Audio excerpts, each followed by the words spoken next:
Done.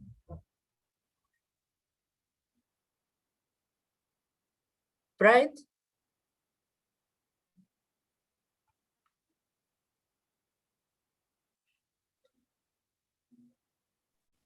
Yes, Chichi. I'm sending a private chat to you, ne? But I'll put something.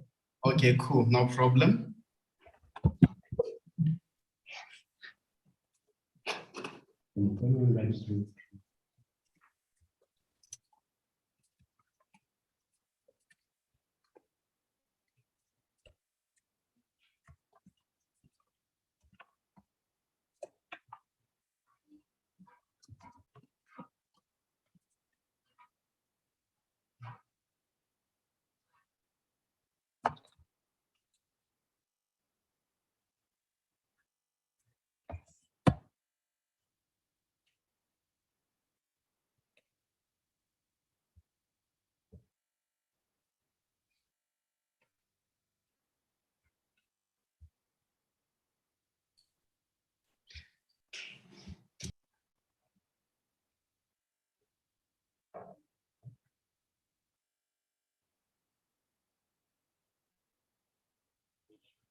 I'm on a Zoom. I'm coming. I'm coming.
Neo.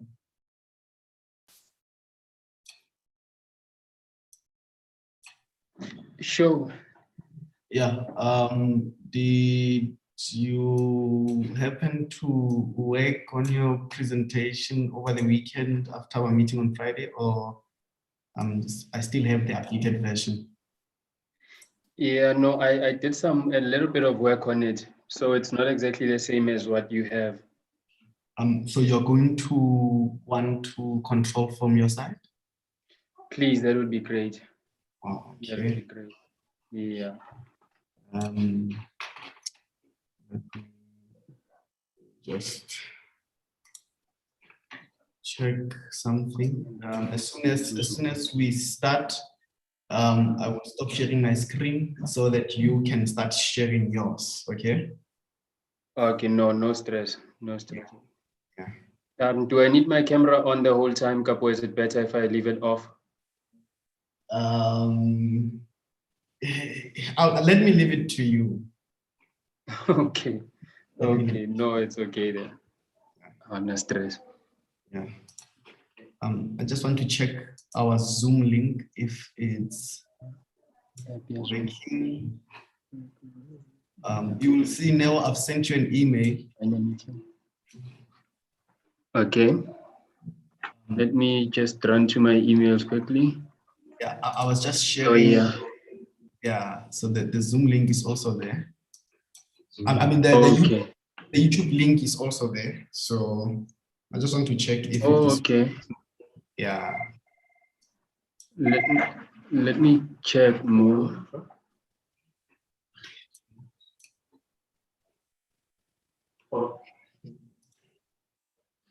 Oh yeah, no, I can see the YouTube link. Yes, the register for presentation. Yes, it did. Yes, I did invent it. Okay.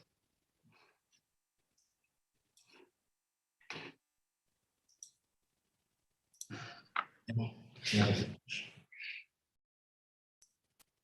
Yeah, I quickly want to make this update on my other platforms. For anyone who wants to join in, they can join in using this YouTube link. So you can also share on your platforms now. The link is active. We are live now.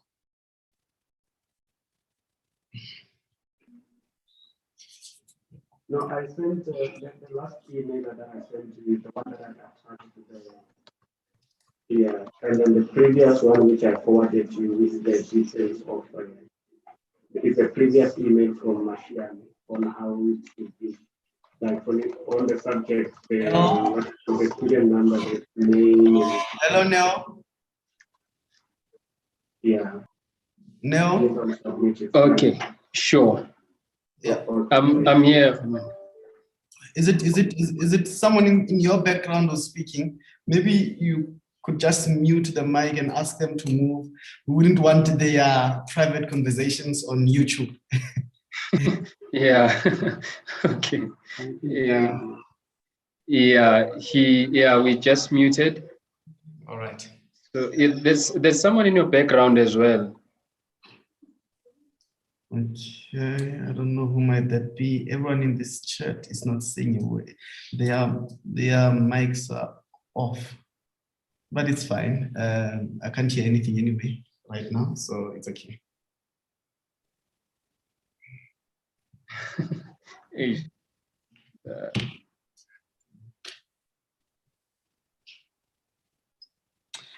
Yeah, just 1 minute. I think we will start in about a minute, everyone. Since, well, we have 2 presentations today. Yeah, we'll start shortly.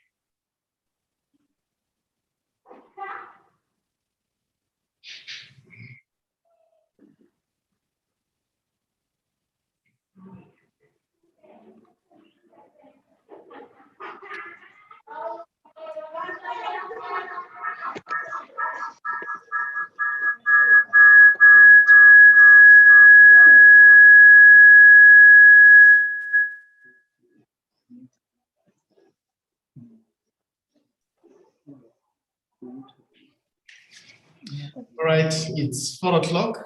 Welcome everybody to the Communication Studies Postgraduate Seminar Research Seminar Series. My name is Dr. Tsepang Molale. We are in Mahike, and we are in the faculty, or the School of Communication Studies is in 3 campuses, which one in the Potchefstroom, another in Vanderbilt Park, and our campus is in Mahikeng. We are servicing communication students who are mainly interested in the fields of journalism and media studies, corporate communication and strategic communication, as well as development communication.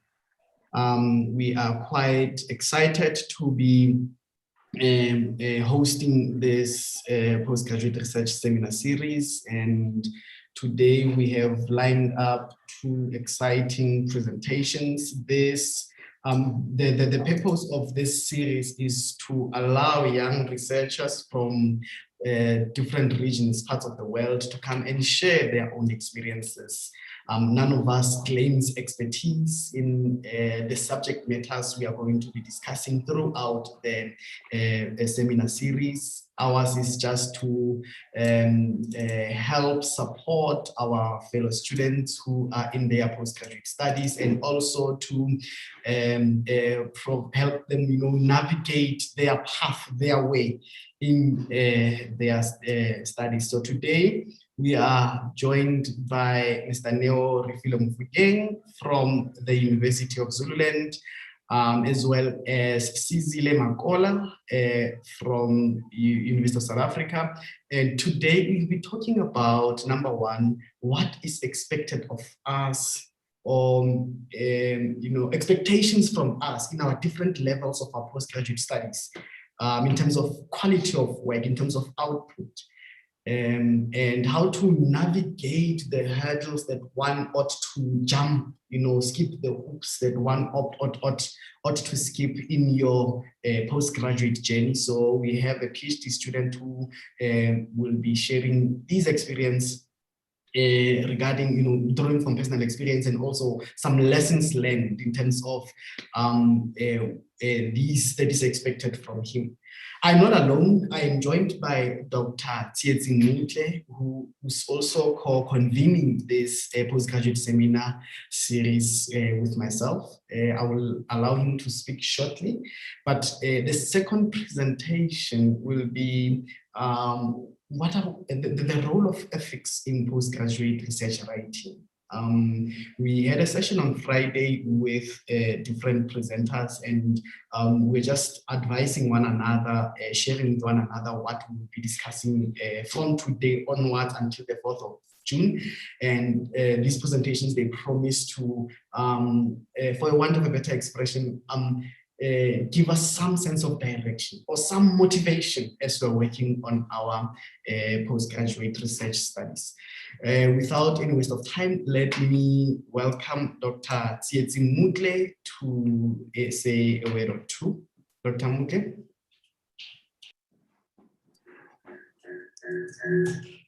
Thank you, Dr. Molale. Ladies and gentlemen, afternoon to you. We are pleased. We are pleased to be hosting these sessions. As you know that today is our inaugural postgraduate seminar series. This is the first of many to come.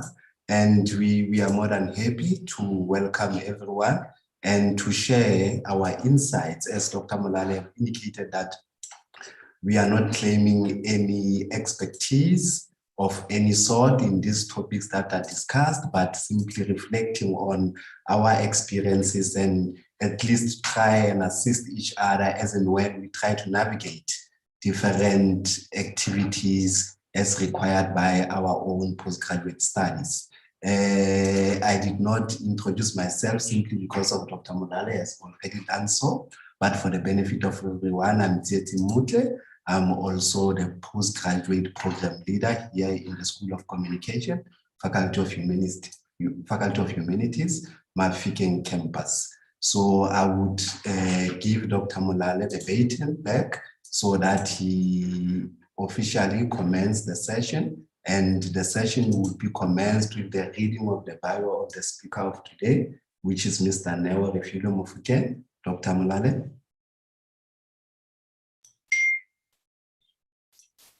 Thank you, Dr. Mutli. Without any further ado, welcome once more, everybody. You are more than welcome to be asking any questions. If you feel like asking any questions, Neo will just tell us if he would prefer to have a Q&A session at the end of his presentation, or maybe as and when he goes along, you may raise your hands for questions. What I will do is that Dr. Mutle and I, what we'll be doing is that we'll be navigating, managing the chat box function.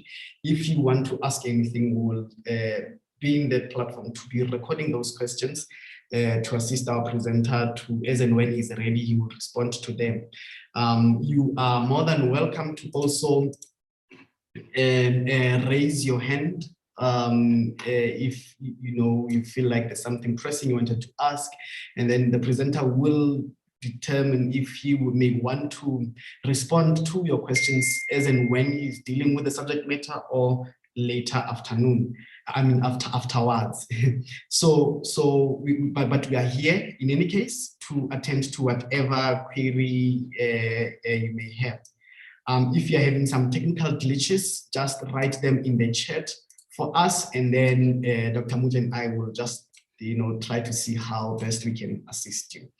Mr. Neo Mofokeng is a development studies lecturer and a community engagement representative in the University of Zululand's Department of Anthropology and Development Studies. He started his career at the University of Johannesburg.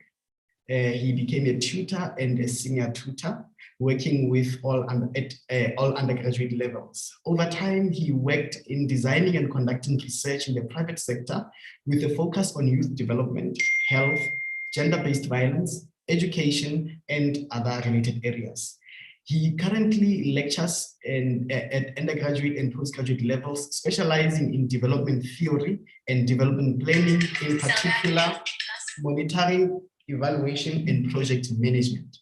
Moreover, he supervises honors students, where he has successfully supervised about 20 research reports, and at master's level, he has co-supervised 3 completed dissertations, and he's currently supervising a number of more students.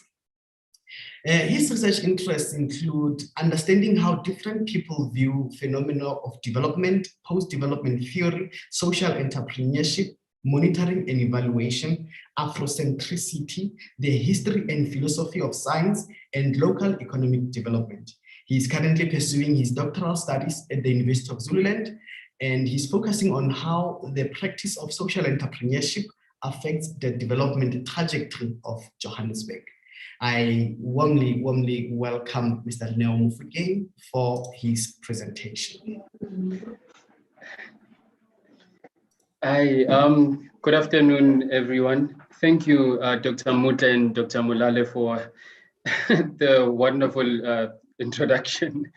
It's always so strange when one is being introduced. Well, for me at least, it's always so strange. So I will just, without wasting time, I'll just share my screen and get straight into our presentation. Please confirm for me when you can see what is on my screen. Yes, we can see your screen. You can see what's on my screen. Okay. Okay, great. So I will just jump right into it. And a quick preamble of where this comes from is the idea that a lot of us go into postgraduate studies without really a full understanding of what is expected of us and how this whole field works, right? And we are just interested in furthering our studies, but it's not always easy to understand what it is that our degrees are supposed to offer, not just other people, but ourselves as well. So it's difficult when you're now going in there, you're being asked for ontology, epistemology, and you don't really understand why all of these things belong in your degree, if you're in the social sciences, that is. And so it's now been an area that I've been trying to go into, because it's an area that I struggled with, for one, and I can see quite a lot of people as well that I've interacted with have had these sort of questions, and they've been answered for them a bit later in their careers. When they're now late in their masters or deep in their PhDs, that's when it all comes to the fore and becomes clearer. So, which is why I have named this presentation "The Meaning Behind Postgraduate Studies," because I would like for us to extract that idea of meaning. What does it mean to be an honors student? What does it mean to be an honors degree holder? What does it mean when I'm now a master's student or a master's degree holder? Because the titles are not just titles, they have a specific sort of historic undertone to them. They have, they come from somewhere, and their names are shaped by where they come from. So we will look at that idea, and then I have the task and also the pleasure of laying the foundation for the rest of the seminars that are coming. And I'm hoping that as we listen and interact, we will do so taking notes that, we later on will engage in, not just in this seminar, but in our spare time, but also when we listen to the coming presentations as well. Some of these things hopefully will make even better sense than what they will make right now.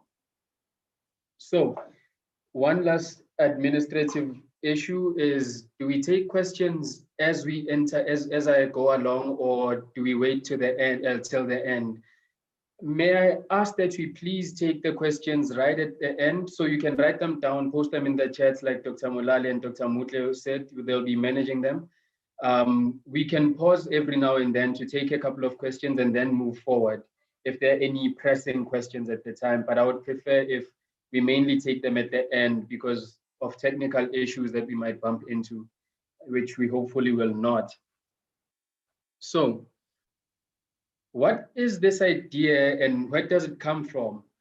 I would like to start here. We're starting a bit late because we're starting in the 1950s, but we're going to be talking about something that has a way longer history than just the 1950s. So we look at this idea of Bloom's taxonomy. So Bloom was still is an educational psychologist. To the best of my knowledge, he's still alive. He was an educational psychologist.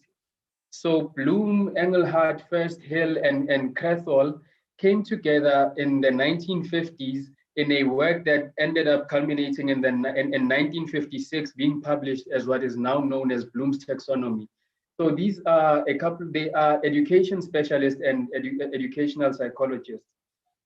Their central concern, and they were not the only people who were part of this project, but they were the main leaders of it. Their central concern was, how do they make sure that all learners in schools are taught at the same level? How do we know how to teach people, what sort of content to teach them, how to present this content? How do we make sure that schools in Brazil, for example, are not teaching at a level that is way higher than schools in, say, South Africa? Or schools in India are not teaching in a way that is so different from schools in America. Now, in saying this, I'm not saying that all countries in the world use Bloom's taxonomy. There are a number of other ways that people have come to organize their education systems, but Bloom's taxonomy is one of the more prominent ones. And certainly in South Africa, this is the one that we use. Now, what is it about Bloom's taxonomy that is so important for us to understand, and why is it that South Africa has taken this approach to its education system? First of all, Bloom's taxonomy helps us to organize our education system in the sense that we know how to assess learners at different levels of education, because we understand how learners at those levels cognize what it is that they're learning, how they make sense of what it is that they're learning. So we don't teach someone, for example, to evaluate ideas before we have taught them how to memorize those ideas in the first place. before you can analyze something, you need to understand what it is. So Bloom's taxonomy sort of helps us to come to those ideas in a more, you know, in a centralized, systematic type of way. And in post-apartheid South Africa, one of the things that happened and that the government had to deal with was that South Africa's education system was just, it depended on who you are. What you learned depended on who you are, where you were in the world, right?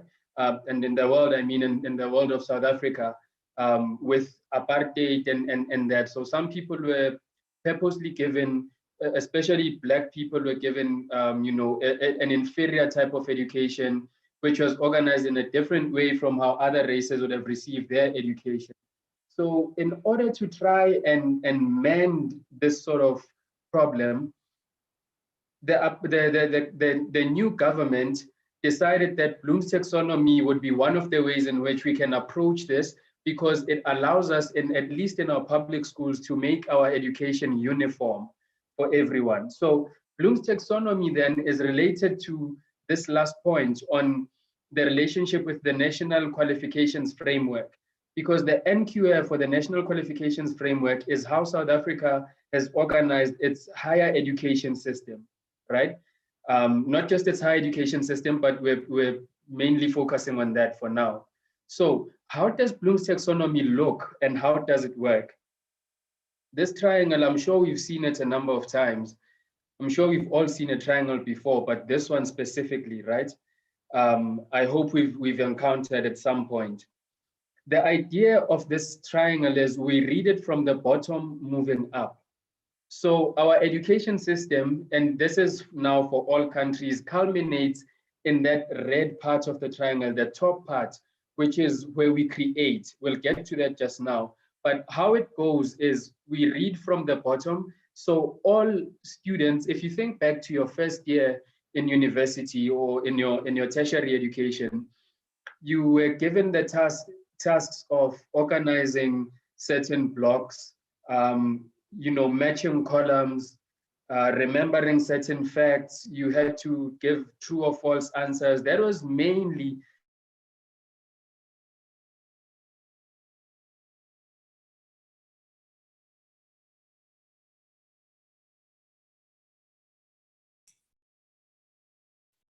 I'm not sure if it's only on my end.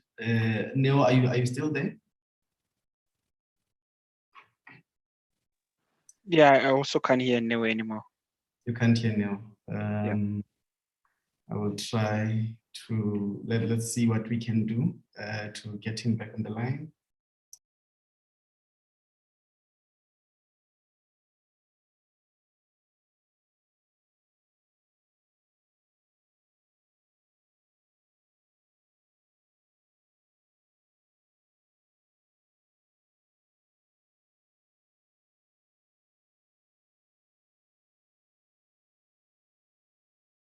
Apologies, everyone. We are trying to get Neo back on the line. We will give him a call. So it's a network challenge on his end. So we'll just give him a call. Oh, there you are. Neo, are you fine? Unmute yourself. Oh yeah, can you hear me now? Yes, now we can hear you. We can hear you. Sure. So, sorry yes. about that. I'm not sure what happened. Yes. You were talking about the layers of Bloom taxonomy and how at undergrad, you know, first we introduced to this, and now you are coming to now at postgrad. How do we make sense of it all? Yeah. Thanks for that.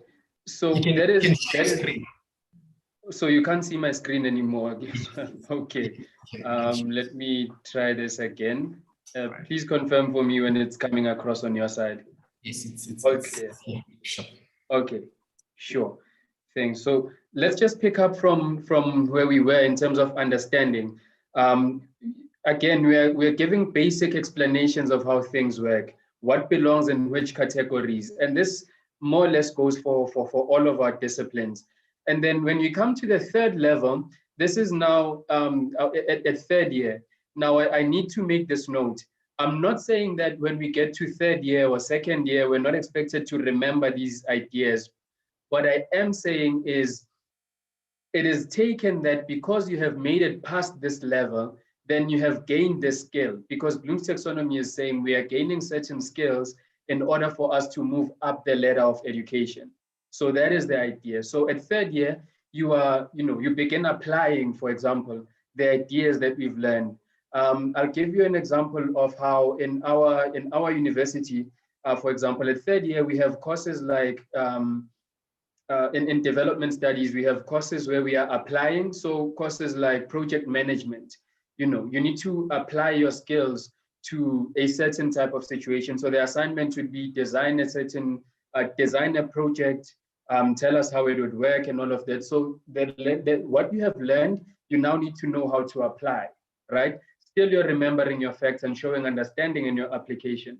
And so you may start solving even more difficult problems.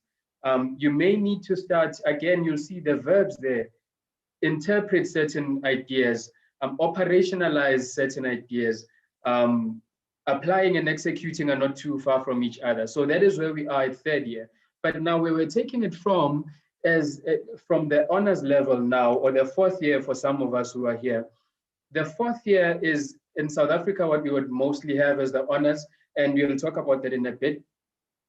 But at fourth year, you are expected now to analyze. And what does Bloom's taxonomy mean when they say to us we need to analyze? It means we are taking these ideas and we are breaking them apart.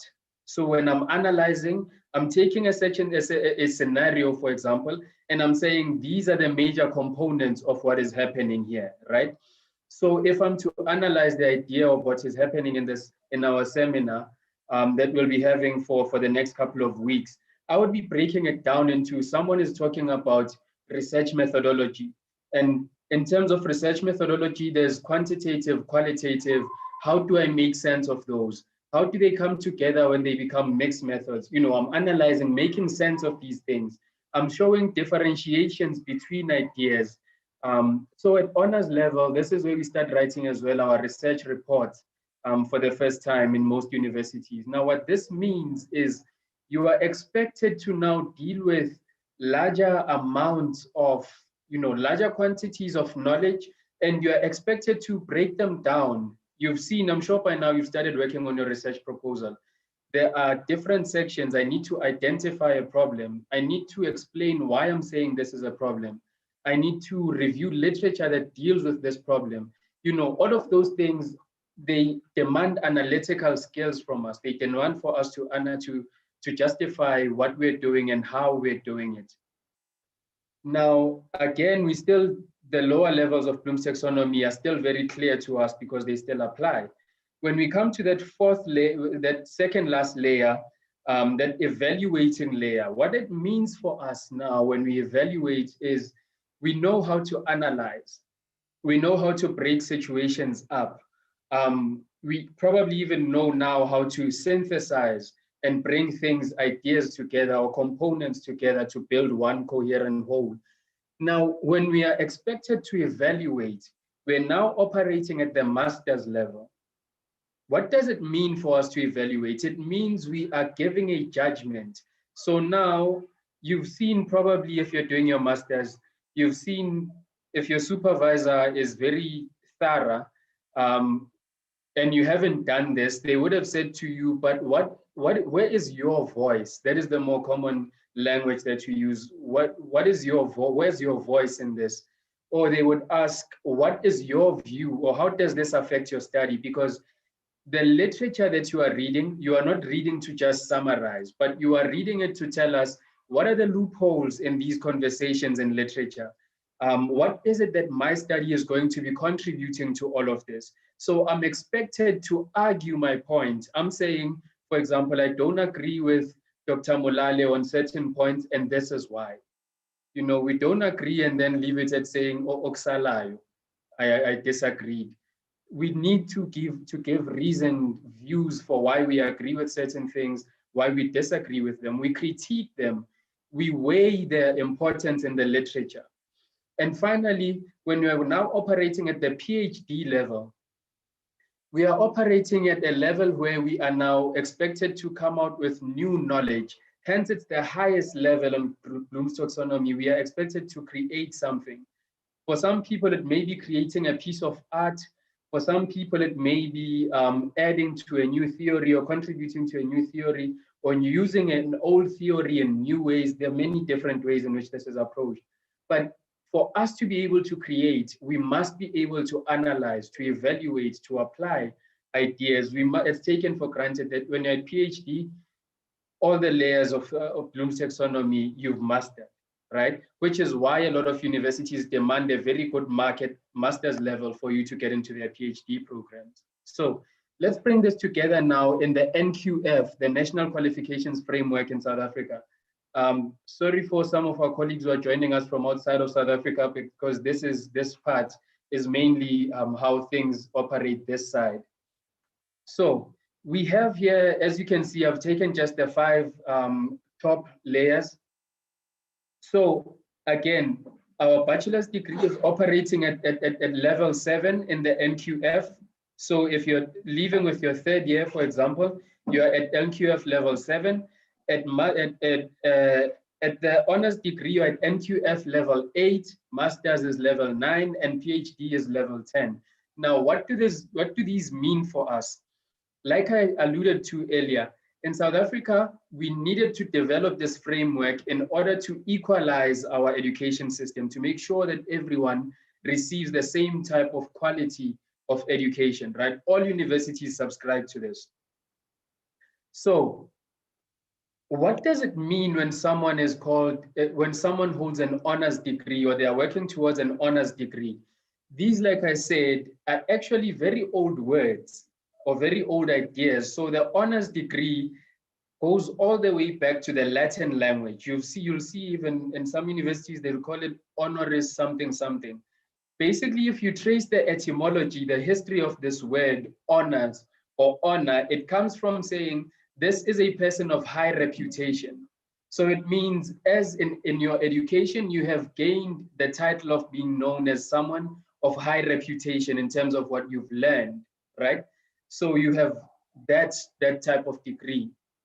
And degree is a level of education, right? So your honors degree says your level of education has put you at being someone who has a high reputation in society, I suppose.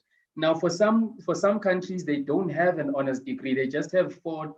By the time you leave university, you leave with an honors degree. They have 4-year degrees. But in South Africa, for some of us, it's, you have 3-year degrees and then 1 honors year. If we're coming to the master's degree, the master as well it comes from an honor from a Latin background as well, which says you have mastered the content of your discipline. It means you have an admirable level of skill. You are a master of, I don't know, sociology, a master of communication studies, or whatever the case may be.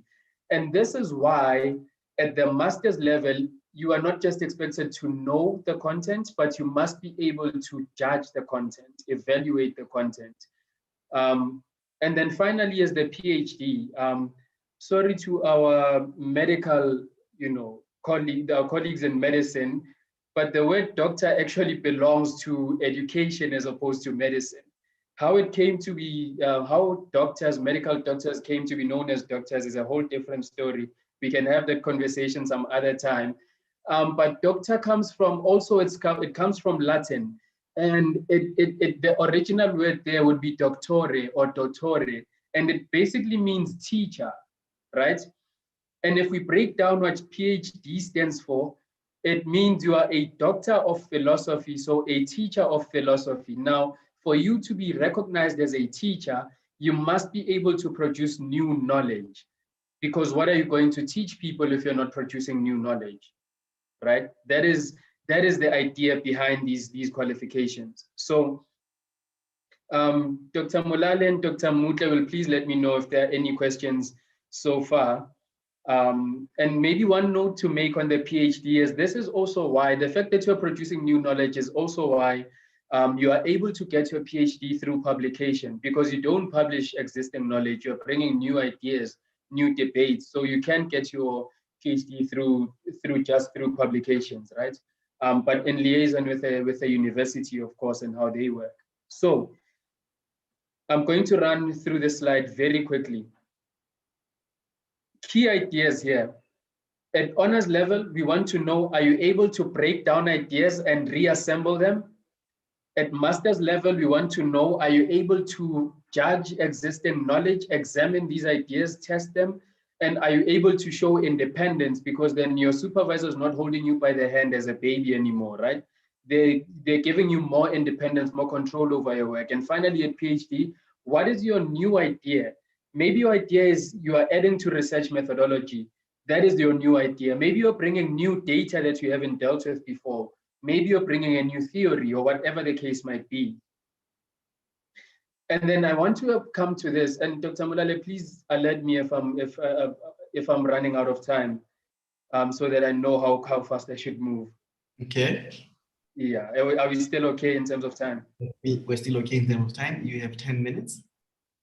Okay, great. Let me run quickly then. So the idea of science, if you trace back the word science, again, it will take you back all the way to Latin, the Latin language. And science is knowledge, right? So but what now discerns, what differentiates science from all knowledge is science has gained a reputation as knowledge that is created or knowledge that is gained through certain systematic ways of gaining knowledge, so through certain methodologies, which is why when we speak of science, Mouton would say science is a rigorous and systematic search for truth. And again, the key phrase there is a search for truth. Stevens will say science seeks to generate confirmable propositions. So they are confirmable because they're not hearsay. You are clear about how you gain this knowledge, right? And I'm not going to dwell much on the slide because I think it's a bit clear. We'll run straight to the scientific process here, or the scientific method, as some people will call it. So for most of us, you have a question, and that's why you are going into your postgraduate studies. You have a question, and from your question, you'll form a hypothesis. This is now if you are operating in the quantitative sphere, in your more natural sciences, or even in the social sciences, but you're using your quantitative methods. You come up with a hypothesis, conduct an experiment.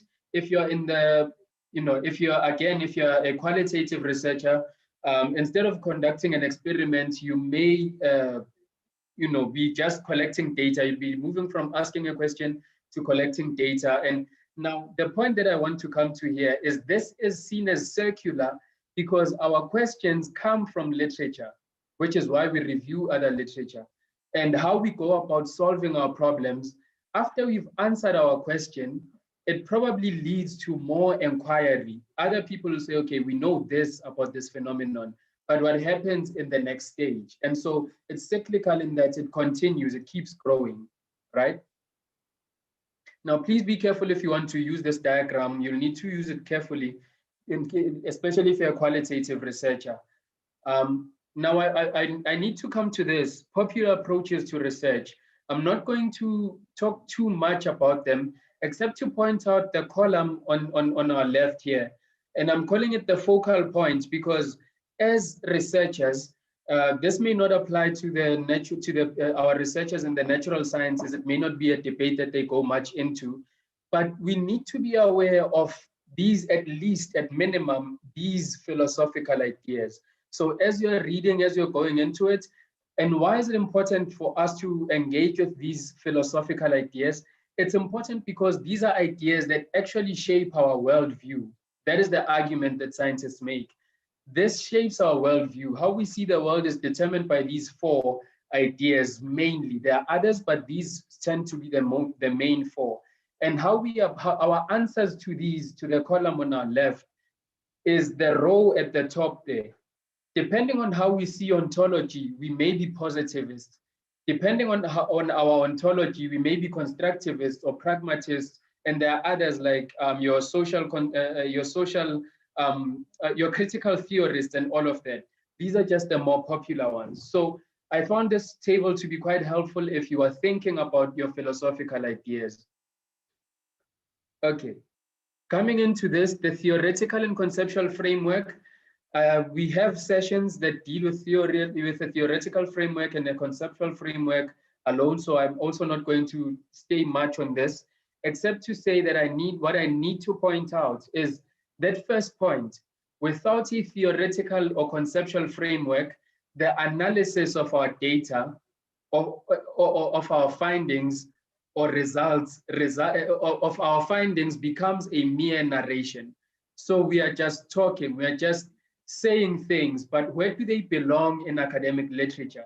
Which is why we have a theory, because theories help us to make safely so. They help us to make safe generalizations about how the world works. So our knowledge needs to fit into theories, right? When I say fit into theories, I'm not saying if you're finding data that opposes certain theories, now you must throw it away. I'm saying, though, that it offers us an opportunity to stretch how certain theories work and make our contributions there, which is why we speak of a theoretical framework, not just a theory, right? Because a framework we can stretch, we can condense, we can do whatever with. Conceptual frameworks, mainly for quantitative researchers, again, they help us to do similar things to a theoretical framework, but in very different ways. And it's not mine to go much into that, but I'd like to just draw you to this. There's a journal article, in case you're already here, there's a journal article that deals quite a lot with this. And the slides, I'm sure Dr. Mulale and Dr. Mutla are going to make them available. So you'll see some of the references of where you can go for this. Some key questions for us to grapple with is, who cares about our research and why must they care? Because our degrees must not just benefit us. It's not just about now being called a doctor or a master or whatever, but what does your mastery contribute to the world, right? And how does it contribute to the world? So, and also to think carefully about how research matters for how the world progresses. So our ethics, our technology, our development, and a lot of how we do things, how we do our research determines how the world moves forward. There's some generic ideas here that I would like to share in terms of knowing your university's policies. This might sound very trivial, but you might find that you don't really know how your university's policies work in terms of ethics policies, in terms of policies around plagiarism and all of that. And if you're shooting in the dark, then it's very difficult to hit your target. How universities assess our work, including how they review our proposals, is not a secret. It's not meant to be a secret. We must know this, and those guidelines are already on the university's website, most likely. So make sure that you acquaint yourself with all of these. I think part of the last stuff that I would like to share is just this point of asking why. You know, as researchers, one of our key responsibilities is to ask why of everything. Why this ontology? Why Bloom's taxonomy as opposed to another taxonomy? Why this? Why that? And Plato says in the Republic that philosopher kings and philosopher queens, what distinguishes them from other people is that they ask why about everything, because that is how our education system should work. And this is why philosopher kings do philosophy and philosopher queens do philosophy, you know, because we are always looking for the reasons behind the way things work. And this is important. Another generic idea is just to solve to work with your writing center. It's not an embarrassment for a postgrad student to work with the writing center. If anything, it's the most advisable thing you could do. Some resources here. Again, you'll be able to see these through the slides, and I'm not going to waste time. There are also books that you can check out around this. One of the more popular books is the first book there, How to Succeed in Your Master's and Doctoral Studies by Professor Mouton. I'm not sure if there's an updated edition because this was the first edition. It's called the Purple Book sometimes. And it's one of the most popular in South Africa. So you can get this book. It's quite helpful in helping us think about our studies. And then there's a whole host of other works. And yeah, I think I'll stop there, Dr. Mulale. My first question, I think, would be, why did it take you so long to be sharing this knowledge with us? Yeah, thank you so very much for that. I want to ask if there isn't any questions. I wrote down some questions I want to pose, but I feel like I should just give the platform to our students, colleagues. You've heard the presentation. You know, it is important to know the kind of contribution that you've got to make to scholarship, to based on your level. Be it honors, be it masters or PhD, you need to ask yourself these critical questions about what is it that what type of contribution do you want to make. That's maybe my little attempt to try and summarize Neo's presentation. Yes, I agree with Huizi in the chat who says, thanks for breaking these requirements per level nicely. You've simplified them beautifully. That's a comment, Neo, a compliment from Huizi in the chat. You can raise your hand, anybody, or open your mic to talk. Your insights or comment, your input from this presentation.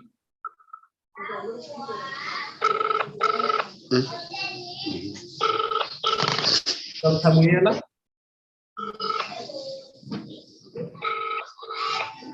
Dr. Muyela, your mic is on. Oh, okay. Maybe that was a mistake. While you are still thinking about your questions, now I have a few here that I wanted to ask you. I would like you to share with us your personal experience. How did you happen to, or how did you strike a balance, or how are you striking a balance between having to confidently make knowledge claims in your PhD studies versus the imposter syndrome that perhaps one would get, self-doubt, who am I to be making these things? Will I make sense myself? Have I read enough to fully be in a position to make a contribution in this PhD level?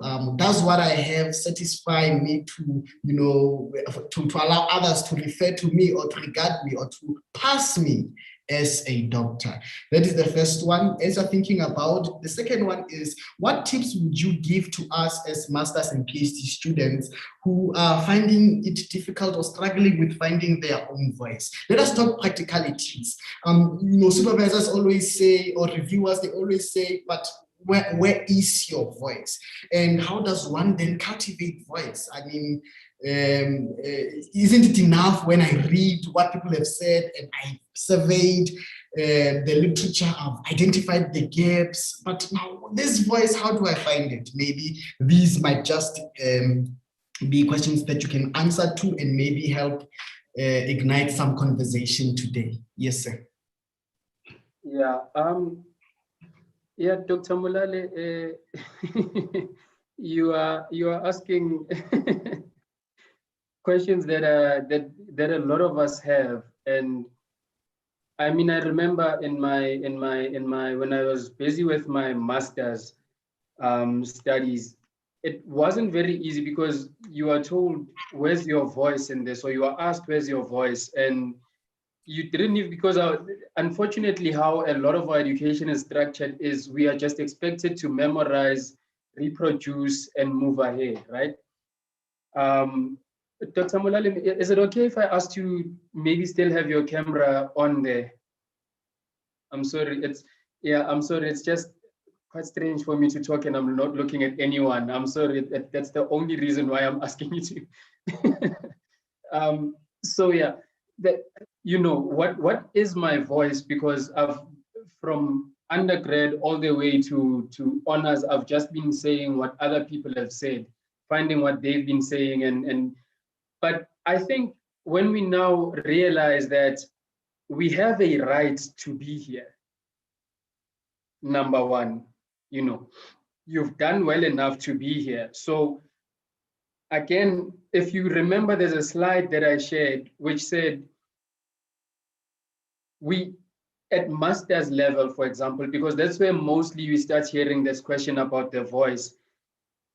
The question, if we understand that at a master's level, we are expected to evaluate what already exists. And the next question then would be, how do I evaluate? How do I measure what other people have said? I'm able to pit scholars against each other in order to see how other people have critiqued other people's work. We are able to, through literature, bring out these new debates and say, I feel that, or I realize that so-and-so has made these sort of claims, but they're incomplete. I go out, I collect data. I find that some of the data that I've collected is not exactly in line with the theory or the theoretical framework that I've been working with. That allows me to use the data that I've collected scientifically, because the big issue is science. We don't refute anything or make our voices heard through just opinion. We need to be able to reason out why we are making these claims. Like I said, one of the popular words in South Africa, we would say oksalayo. I've said it. As long as I've said it, it doesn't matter why. I feel that no, but we use literature to show the gaps within the literature, because I can point out to say, Dr. Molale said this, but his thoughts are in contradiction with what is happening in such and such a place in my study. That is one way in which we can do it. But the other way that I've been learning, and I'm continuously learning, is we have established a reading group, for example, in our university. It's a couple of colleagues who have come together, who are all students, PhD students, and we are fortunate to have a professor amongst us as well, who helps us think, chew the bones around this literature, to say, what is it that they've been saying? How have they been saying it? And can we see gaps already? So it's a matter of practicing as well. It's not something you just wake up, you do it once and you're a master. No, it's something that is continuous. So that is part of this issue, this idea of the voice. And in terms of imposter syndrome, I think we must approach everything with humility, but know as well, the fact that I have been accepted into this degree means that someone has seen potential in me. It means that already I have the first set of approval, even if it's not from myself, but from someone else. And the fact that my marks have allowed me to come into this space as well. And how do I because I think your questions are related, how do I make these claims of, so-and-so has missed something, so-and-so has said this, is, again, if we're not reading, especially I'm not sure about the natural sciences, but in the social sciences, if we're not reading, honestly, I'm telling you, it's going to be a difficult road, because we don't know the debates that exist and we don't know how to approach things. So it takes us back to your final advice that we must read, be in contact with the writing center to, help one another, build support systems as well, so that, we can help each other navigate and cultivate these knowledge claims. Exactly. And it's, like I said, it's not a secret. The scientific process itself, or the scientific method itself, has already told us how these things are supposed to work. We may not, it's not a perfect process, it's not a perfect method, but it has at least given us some ideas on how to approach some.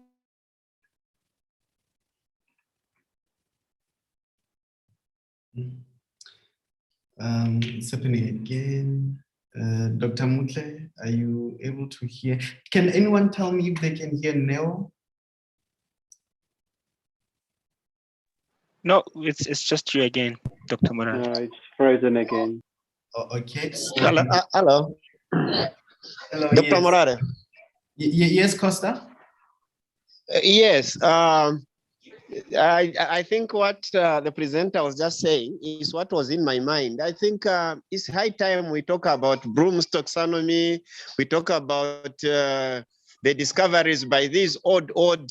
In Africa, we have the intelligentsia in Africa. And I feel as Africans, some of these things, these professional debates like the ones we have, these conversations, we should move and step into the unknown worlds. We need to, to add to their discoveries, not necessarily reinventing the wheel, but at least add to the knowledge so that in the near future, we will not be talking about Bloom's taxonomy. I was happy when I was doing my PhD in East Africa. I went to the University of East Africa at Baraton. And I found Dr. Jeremy working on the interactive domain within the domains that Bloom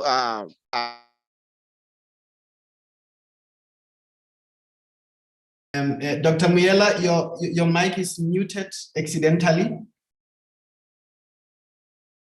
Costa, your mic is muted accidentally. Come back. Yes, addressed, and this domain is interactive domain. And it's quite being accepted now in the academic world. So I think we need not just to be having conversation around the things that were discovered a long time ago. We need to bring new knowledge.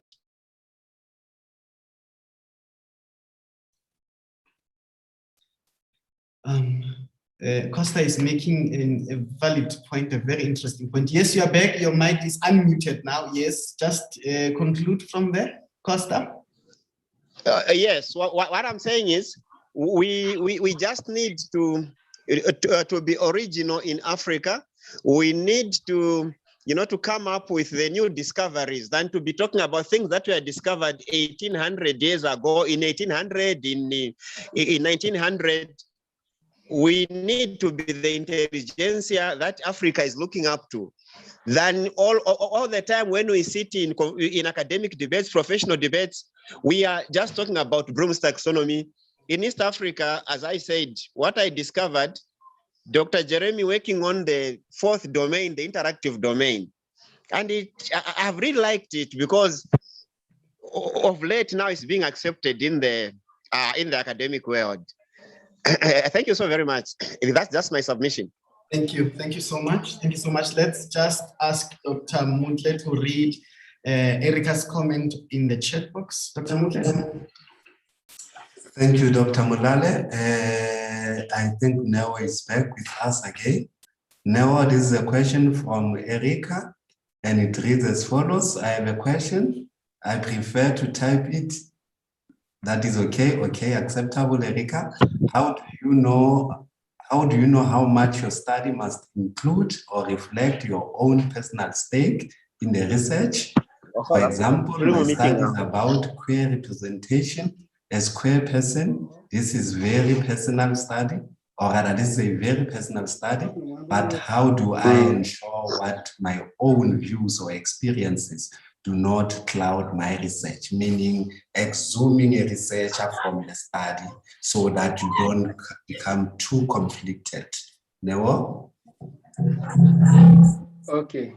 I can also, before you, Neo, if it is acceptable, I see Ntofa's hand is up. We can also take that question so that we can respond, at least we can respond to Erica and Ntofa's question. Ntofa?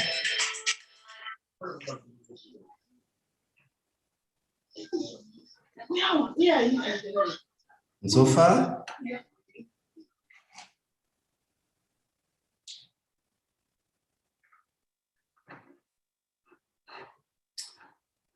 Hello, Ntofa, are you with us? It appears that Ntofa might be experiencing some technical glitches. I see Sizile.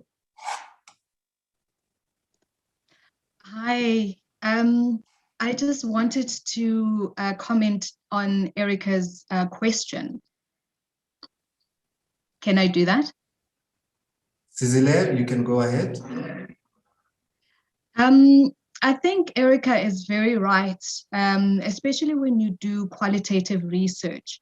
You have to be aware of the biases that you as the researcher bring into your research. And there is, Erica can go and read about the insider, outsider perspective as a researcher to find out about, there are advantages to a research study if you are an insider. So as a queer person doing a queer study, there are advantages that she brings into the study. And there are also disadvantages which will bring in the bias. So she has to declare her biases up front and say, this is who I am, this is my experience, this is the impact that I may have on this particular study, whether it was during my conceptualization of the study, during my data collection, during my analysis, and then in my write-up.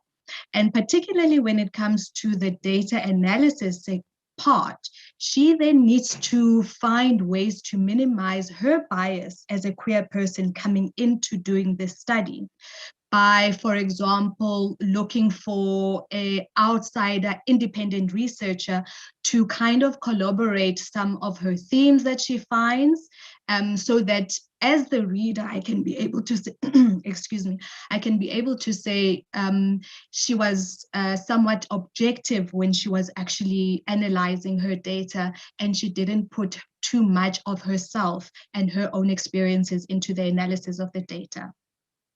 Thank you. Thank you, Sizile. Just for noting, colleagues, we are 3 minutes away from the next session. I would request that we allow Newa, or rather take the hand of Nzofa as it is standing, and then allow Newa to respond to some of the questions. We would also make some time to go back to these discussions, and we would try by all means to give inputs and answer any unattended question so that we don't waste any more time for Cecily's presentation that is upcoming. Nzofa, can we take your hand? Thank you very much. I think somehow I got kicked out. I was saying thank you so much, and I think my interest to make a comment is not a question per se. Is triggered by a question from Dr. Mulale about making one's voice heard in your writing. And I think that is a critical question, which I think it can be assisted to respond, especially now when one reads the decolonial literature, because the Eurocentric perspective that we've been engaging, has not and never allowed your voice, as Nell said, it was just to, memorize what is given to you, but you never given a space to be critical and to also insert your voice in that regard. And I think the way in which one can do it is to take ownership of the work that you are doing, but also to take ownership of your own opinion, because putting your voice there is what may be regarded as a freedom of expression or freedom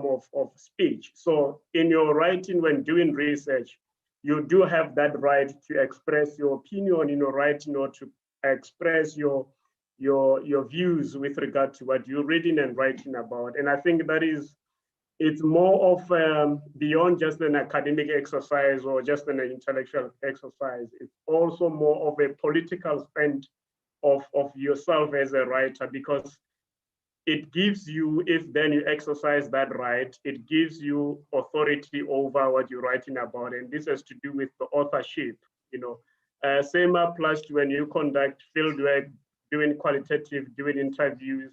The question and debate is therefore, when you write your findings, whose authority is there? Are you, as the author, as the writer, have the authority over what you're writing about, or to what extent the participants in your research who gave you the information or the data have ownership of that? So that is a debate in terms of the question of power dynamic in ownership of what you're writing about. But I think it's just beyond an exercise of academic writing. It's just beyond the question of attaining the qualification. It's also more of a political engagement with your right to be heard in your writing, and also to be able to contradict with the views of the other researchers or the other scholars. So I think it's something that it's more of a consciousness, it's more of a courage to say, I want to be heard. So I think that is the contribution I wanted to make with regard to comment rather on the question Molale asked. It's a very critical, important question. Thank you. Thank you, Nzofa, for your comment. It's quite important to note the comment, and it's very relevant to what Dr. Molale had commented on. I would now take this opportunity, and before I do so, Newo, let me simply say that it was simply good to drink from your own fountain of knowledge. I believe that myself and other colleagues in this session have enjoyed your session, and I will give you these few minutes to wrap up and to reflect on some of the questions that has been posed and comments made by participants in this session. Thank you, Newo. Okay, no, sure. Thank you, Dr. Mutle. First, thank you for the invitation in the first place. It's very interesting. We met via Twitter, and it's now come to this with Dr. Molale. But I think the one question that I would just like to contribute a little bit towards is that of, I think it was Erica who asked about her study and how she fits into her own study. And I heard Usizile did contribute towards that. But also maybe let me ask Erica to look up the ideas of positionality as a researcher, reflecting, and reflexivity, right? Lastly, maybe look also, Erica, at autoethnography or auto studies, basically. So those are more methodological issues that we can't get into now, but I think if you read up on them a bit, it would be a bit helpful. Or if we have each other's contact, we can talk via email outside of this platform. But then for me to say thank you for this, I'll be definitely following the conversation further. And yeah, thanks, Dr. Mutle. Thanks, Dr. Molale. Sure. Thank you, Newo. We appreciate your responses and the entire presentation you gave. I had in mind when Erica was posing this particular question under the chat that perhaps it's important to reflect on reflexivity when one goes about, or rather tries to understand their particular role, seemingly because of they see a personal connection. And this personal connection to a large extent might result in what we call a personal conflict with or rather between the researcher's own thoughts. And I think, Newo, you briefly touched on the aspect of reflexivity, which is quite important. And I think we would also dwell much on it through other presentations. And I hope, therefore, we would give a well-rounded answer to what Erica posed. And I noted as well the comment made by Sizile, as in when she attempted to respond to Erica, that was quite concise and nice. Now we would go to Sizile's own presentation, and for this important session as well, like the one we just witnessed from Newo, I would give Dr. Molale to firstly read the bio of the speaker, as in when he introduces the speaker and the next presentation. Dr. Molale. Thank you, Dr. Mutle. Thank you, Newo, for that exciting engagement, colleagues. We have a few comments that were made in the chat by Costa when he was responding to Erica. And then we have Chichi, who said that, yes, what Dr. Mwile is talking about is the conversation around decolonization of research methods and methodology to advance Africa's agenda. I can see that Mutalepile Hosho, you say you fully agree with Muyela there. We may need more discussions to be able to get on the mode of decolonization of our research. Interestingly, on the 18th of June, and I would like to extend this invitation to all of you, on the 18th of June, we'll be having a public lecture or a guest lecture on decoloniality and decolonization of communication research. So we'll continue the conversation in that platform as well. Thank you, everyone, for your comments and for your engagement. We are now moving to the next presentation by Sizile. Sizile Makola is currently a full-time PhD candidate. Sorry for that. She's a full-time PhD candidate at the University of South Africa. She has been an assistant lecturer in the Human Resources Department at UNISA, where she was employed as part of a postgraduate development program. During her time in the department, she was also extensively involved in the department's research and ethics committee, where she also served as their secretariat. She was in the 2019 winter of the UNISA Research and Innovation Student Showcase in the master's category for her paper on ethnography study of mompreneurs' experiences of combining motherhood and entrepreneurship, which is currently under review with the Journal of Contemporary Management.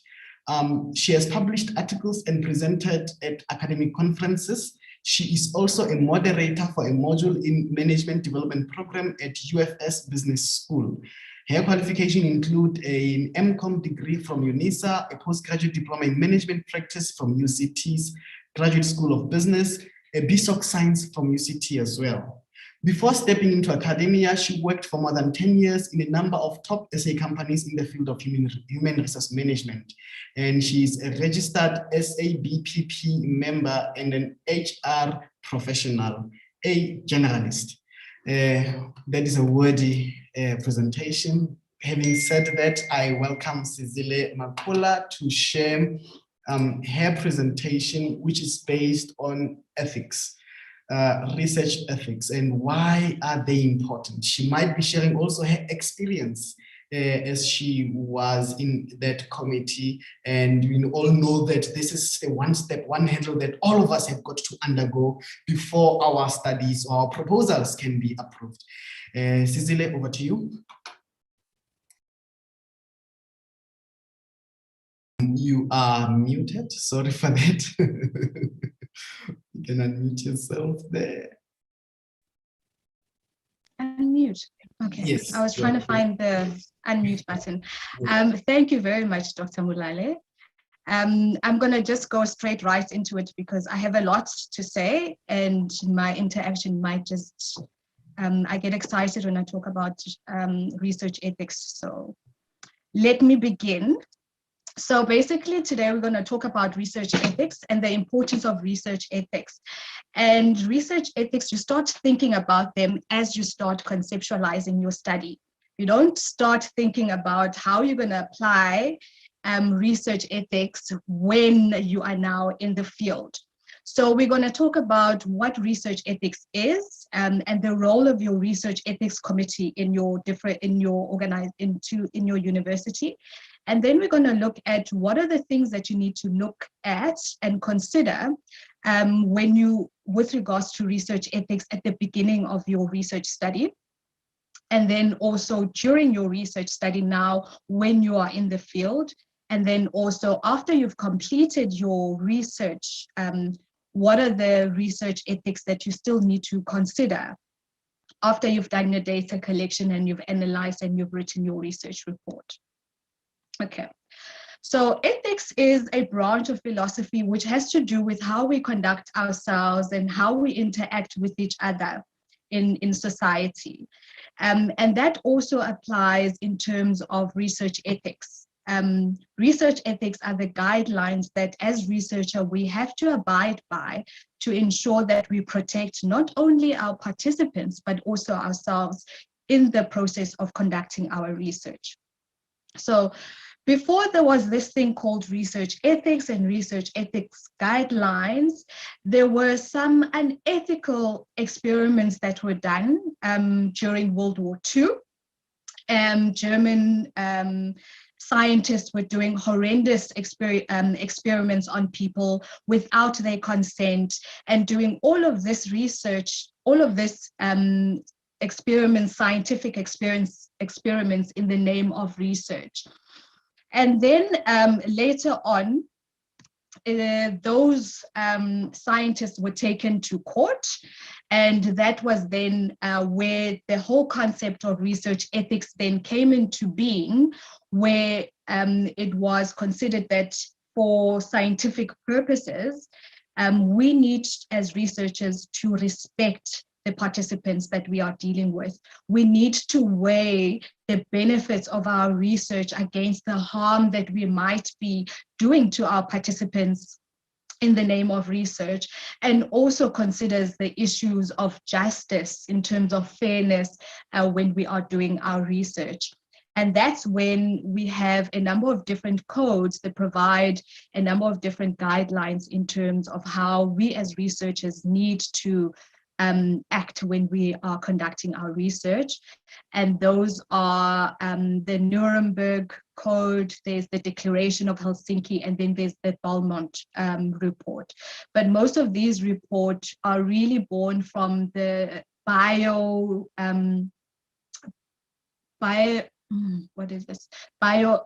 research that was done on individuals. So all of these reports really have 7 underlying research guidelines or principles that all researchers need to consider when they are doing their research. So there is autonomy, which means that your participants must be free to participate in your study. They must be free from being coerced to participate in your study. So you cannot go into an impoverished environment, for example, and offer people food parcels to participate in your study, because now you are coercing your participants and they are not freely choosing to participate in your study. Secondly, there's the issue of informed consent. And informed consent is linked to 3 key issues. It's information. You need to provide your participants with enough information for them to be able to give you informed consent to participate in your study. So your participants need to know, what is your study about? How long is it going to take me as a participant to participate in your study? What do you require of me to participate in your study? Why am I the one who's chosen to participate in your study and not Dr. Mulali, for example? And am I going to be paid for my time to participate in your study? So you need to provide your participants enough information for them to make an informed decision. Then there's the issue of volunteerism. Participants need to volunteer to be part of your study. And this is also linked to the autonomy that we just spoke about. And then there is the issue of comprehension. If, as a participant, I'm going to give you informed consent to participate in your study, that means that I understand everything about your study. I've been given an opportunity to ask questions, to clarify any of my concerns, and you as the researcher have been able to do that. And therefore, because I understand, I am able to make an informed decision and I can give you my consent to participate in your study. And then there is veracity.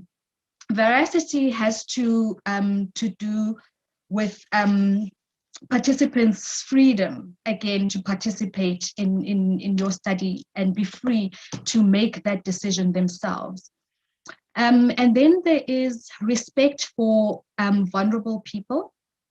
Often as researchers, we go into a research space and we have this, sometimes we may go into a research field with a particular complex. For example, if you're doing research with children or research with vulnerable adults, And you then think that those participants can do whatever it is that you as a researcher want because you are in a position of power, and then you disregard their own intelligence. So we need to go into the field knowing that we're going to respect our participants, even the vulnerable groups that we're going to be interacting with. And then it's the issue of privacy and confidentiality. How are you going to make sure that you're going to keep your participants' information, their personal information if you've collected that, as well as the information that they are sharing with you in terms of the answers that they are giving you in terms of the questions that you are asking? How are you going to keep that information secure so that you protect the identity of your participants? Because you might be dealing with sensitive issues. If you're dealing with issues of rape, if you're dealing, with issues of gender-based violence, those are sensitive issues, and it's paramount that you protect your participants' identity because they have been vulnerable to you. And then there's the issue of justice and inclusivity. That has to do with being fair in deciding who you are including in your study and who you are not, and having a good rationale and reasons around those decisions that you're making.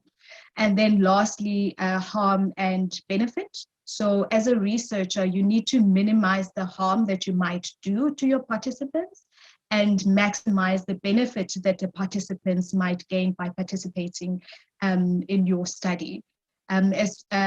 For example, if you're doing that research around participants that have experienced gender-based violence, there's a lot of recurring damage that you can do to participants when you continuously ask them to talk about their experiences for some participants. So as a researcher, you need to think carefully about how will I minimize putting that individual back into that hurtful environment or that hurtful experience again, while maximizing the benefit that the participants might gain from participating in your study. And then there is the Research Ethics Committee that all departments within the institutions have. And the role of this department and the members in that department, they are responsible for making sure that all of the research that is done within that department is going to be done in an ethical way. So that is why you need to complete your research proposal, and it goes into your Research and Ethics Committee to verify that your research is your topic is a researchable topic, and that you're going to be conducting your research ethically so that we can trust the outcomes of your research. And that research is then going to actually give back to the research community and to the body of knowledge. So the Research Ethics Committee is very important in the different department. And they also evaluate your research ethics application to make sure that you're going to be applying these principles that we spoke about in your research. You're going to make sure that there's no harm. You're going to make sure that there is justice and benefits and all of those principles that we just spoke about. And one advice that I would give is that when you are preparing your proposal, have your research ethics application with you to see what kind of questions am I being expected, or what kind of questions are being asked in your ethics application, which gives you an indication of what are the issues that you need to take care of when you are actually doing your study, so that you then apply those ethical principles and show that you're applying those ethical principles in your proposal. And then when it's time to submit your ethics application, you go back to your proposal and it's almost a copy and paste, because you've already applied your mind when you are writing your proposal, all the ethical principles that you need to be considerate of. So now what are the ethical principles that you need to be considerate of before you start your research project? So firstly, you have to look at your research methods. As researchers, there are a number of research methods that are available to us to use, and each one of those research methods have got their own ethical issues that you have to be aware of. So if you're doing qualitative research, the ethical issues are somewhat different to ethical issues to when you are doing a quantitative study. So I've given you the list of questions that you need to ask yourself as you're writing your research proposal, as you are actually conceptualizing your study right now. So you need to think about your research methods and whether those methods are going to actually help you achieve your research aims. If you want to research people's experiences with social media, you're not going to go and give them a quantitative questionnaire, because a questionnaire is not going to give you people's experiences. But if you are going to be doing a qualitative study because you want to look at people's experiences with doing social media, and you're doing a focus group discussion, now that is a research method that is going to help you achieve your aims, because you're going to actually be able to hear what people's experiences are. Then there are also ethical challenges. You need to think about what are the ethical challenges that my research method poses. So if you're going to be using a focus group, for example, what are the ethical issues? What is the topic that you are using the focus group for? If you are, let's going back to gender-based violence, is it a good idea to use focus groups to solicit people's experiences with gender-based violence? Let me just pose that to you guys. Do you think it would be a good idea? So basically, anyone is more than welcome to give an answer. Is it a good idea?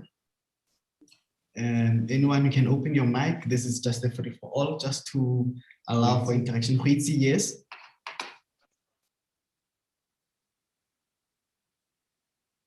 You can unmute your mic. Yes. Go ahead. Okay. Yeah.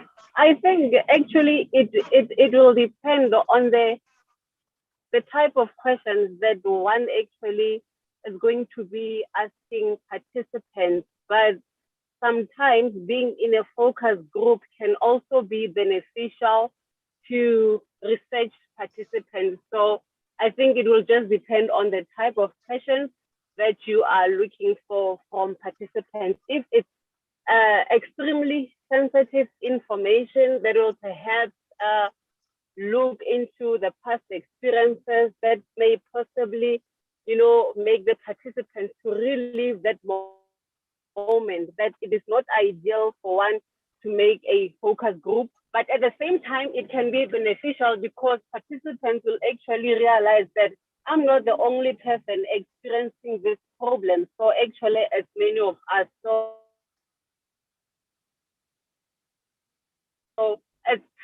it's both. Thanks, Huitsi. That's perfect. And you've now shown everybody the process of thinking about what are the ethical issues if I use a focus group. So now if you are going to decide that you will be thinking through those particular issues, what is the question that I'm asking? Will people be comfortable in answering this question in a group, or will they be more comfortable to answer this question in a one-on-one engagement? So you spot on, Huitsi. And then you also need to look at what are the strengths and weaknesses of my research method. And Huitsi has just pointed to one of those. One of the benefits of using a focus group is that people are able to engage with each other and feed off each other in terms of their own experiences.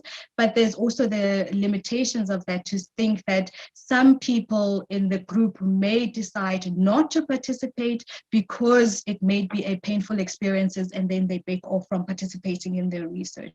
So those are the things that you then put down in your research proposal to elucidate why you specifically think that a focus group will be a good method for you to choose for your particular research questions and your research topic. And then you need to look at has this research method been used before with similar research? And that backs up your argument to say, I need to use focus groups for this study because Dr. Mutle did a study on gender-based violence with women in the Northwest, and it was found that focus group was a successful method, or was an appropriate method to use to collect data in this particular instance. And then you also need to look at, will my participants be willing to participate if I use this particular research method? Will my participants be willing to participate if I do a focus group, or are they more willing to participate in my research if I do a one-on-one, or if I do give them a qualitative questionnaire and then follow up with the interview later? Then you also need to look at, are there unintended consequences that might come up as I do my research if I use this particular research method? So now if we go back to the example of gender-based violence and focus group, what are the issues that I may have to deal with if I do this study using a focus group? And people might have sensitive information and may not want to disclose. It may be taking participants back to an experience that they really don't want to rehash. So, and participants themselves might be sharing very sensitive information that has to do with people outside of the research. So that's when, again, we will touch on the issues of confidentiality and anonymity. And then, are your chosen research methods aligned to the universal guiding principles? And that is very, very important. And in your proposal, there is a section called ethical considerations, where you need to specify what are the ethical considerations that you are taking in your study. And it's not good to just say that you will be making sure that there is beneficent in your study. How are you going to make sure that there is beneficent in your study? You need to be very specific about it. And if there, for example, are guidelines or a principle that your study is not going to be aligned with, that needs to be an exception of exceptions, and you need to justify it. Tell us, why are you not going to be applying that particular principle?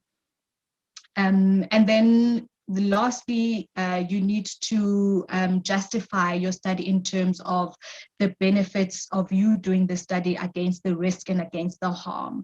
And I think we've spoken about it with regards to the focus group and gender-based violence.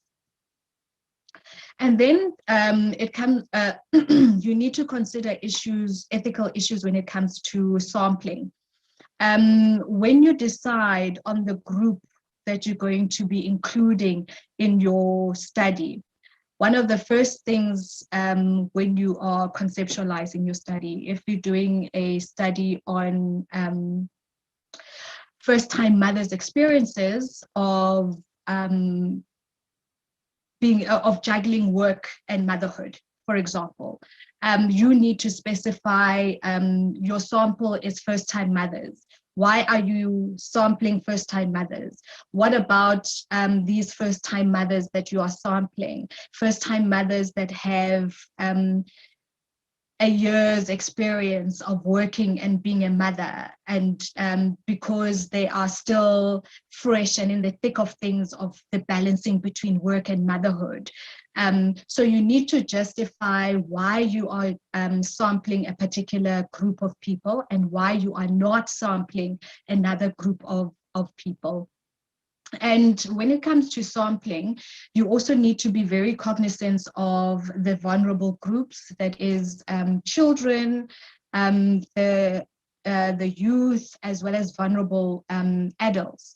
They also, you need to get consent from those particular groups as well. And we'll talk about what are the ethical issues when you are dealing with these particular groups. And then there's the issue of informed consent. Informed consent is very, very important as one of the principles that we spoke about. People need to have information to be able to give you informed consent. What is your study about? Why is that particular individual chosen to participate in your study? What is required of that individual in participating in your study? How long is it going to take them to participate in the study? Is there a reward for them to participate in the study? How will they find out the results of this information that you're gathering from them? And if they think that you are being unethical in your research, how do they report you? So you need to provide participants with all of that information, and your research ethics committee, as part of your ethical application, there is a informed participant information template that you usually get, and it includes all the information that you need to have to give to your participants so that they can give you informed consent. And then there's volunteerism. We spoke about people need to volunteer to be part of the study. They must not be coerced to be part of the study. And the danger of coercing people to be part of your study, what would that be? Anybody? Somebody? The question is, if you happen to coerce a person to participate in your study, what are some of the possible dangers of doing so? Anyone? You can open your mic and share your view, your opinion. Could a possible danger of that be that the results aren't, reliable? All right. Yeah. So if you're going to give me R1 million to participate in your study, yes, of course, if you give me R1 million, I will definitely participate in your study. But then I may have the burden as a participant to say, you've now given me this R1 million, so what answers are you looking for? So am I going to be giving you answers that I truly believe are my responses to your questions, or am I giving you answers that I think are the answers that you are looking for? So then that then taints your research to say, can we then trust your research? And then lastly, the issue of comprehension. In order for somebody to give you an informed consent, they need to understand the information that you have provided to them. For them to be able to understand, they need to be able to ask you questions if they do not understand something. And you as the researcher need to answer those questions truthfully, and then so the participants then will be in a position to make an informed decision to participate or not participate in your study. And then there's issue of recruiting participants. And as we've spoken, there's the information leaflet, and that information the participants use us to be able to make an informed decision of whether they participate in your study or not. And your research ethics committee looks and checks whether the information that you're giving to your participant, is it enough information for the participants to actually be able to make an informed decision to participate in your study or not. And if it is not, they will then indicate that to you and indicate what are the areas that are missing. And then there's issue of anonymity and confidentiality. You then, with regards to this, you need to look at how are you going to protect the identity of your participants. This is very, very important. And this is the protecting your participants' identity during your data collection. As I am sitting there with Mr. So-and-so or Miss So-and-so, how am I ensuring that I am protecting their identity? When I am storing my data, now I've finished my interview and I'm going to transcribe now this day, the interview. How am I keeping this participant safe and from being identified? And during my data analysis, how am I keeping my participants' identity secret, or protecting that identity, and also in terms of reporting. So throughout your value chain, your participants' identity must be protected at all times. When you are storing your data, what precautions have you put in place if your laptop crashes, if your laptop gets stolen, if your laptop gets hacked? How are you protecting your participants' information and data? Also, in terms of your analysis, that's where we then use pseudonyms and codes to give to our participants. And now you have done that. You've given all your participants pseudonyms, right? But there's a particular sheet of paper where you have written that Sizile and Bright and Tsietsi are participant number 1, participant number 2, participant number 3. How do you keep that data, that particular page? That's a sacred page. How do you keep that safe? Because you still have that data that identifies me as your participants. So if somebody gets hold of that coding frame that you have created for yourself and reads your research report, they then will be able to identify that Bright said this and this and this about his HOD. So it's very important that you keep your participants' information very secure throughout. And I know as students we tend to write, I'll keep the data safe in a locked laptop. Really, locked laptop? You really need to really think about how you're going to protect that folder and that file for any eventuality. But then there are limitations to confidentiality. Can anybody tell us what could those limitations possibly be? Anybody? What are the limitations to confidentiality when you're doing your research?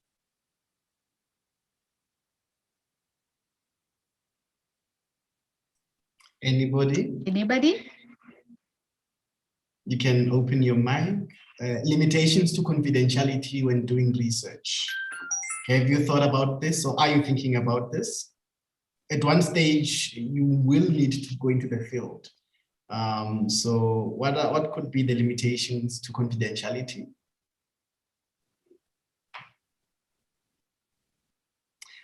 I'm not sure, Cecilia, maybe this, oh yes. Rory Sang has a question. Rory Sang, yes. What do you think?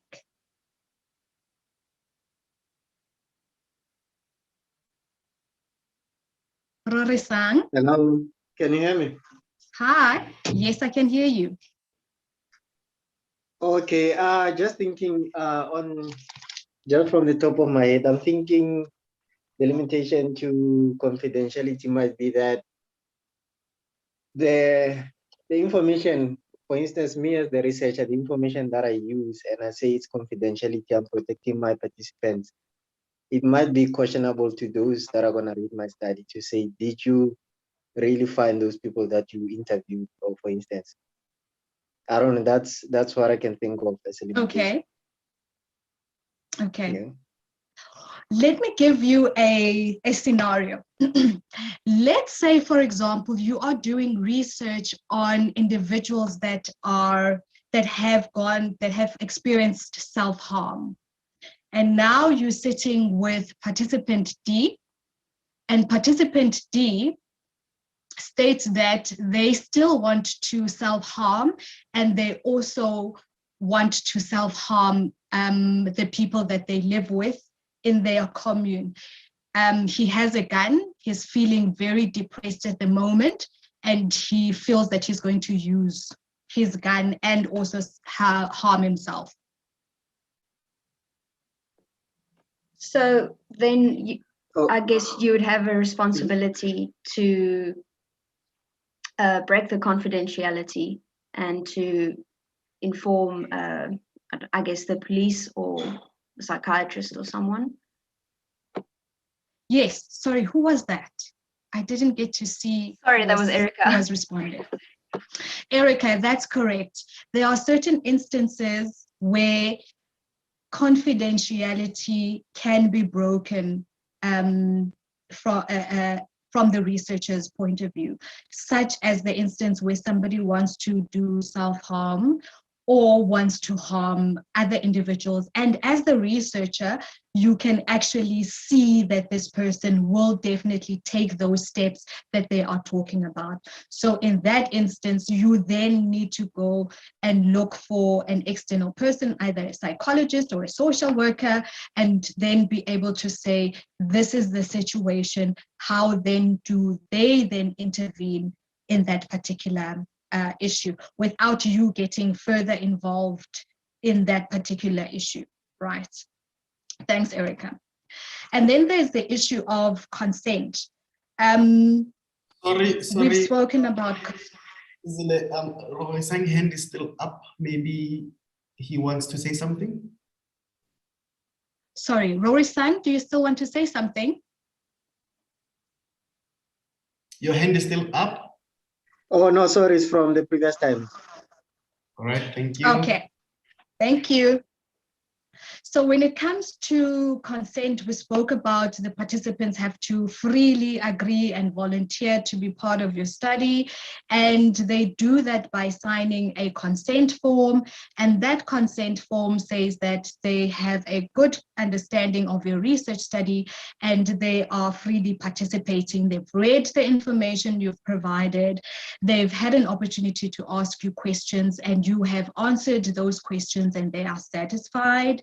They are volunteering now to participate in their study, and they also give you permission to either record the interview or the session that you're going to have with them, either visually or doing audio.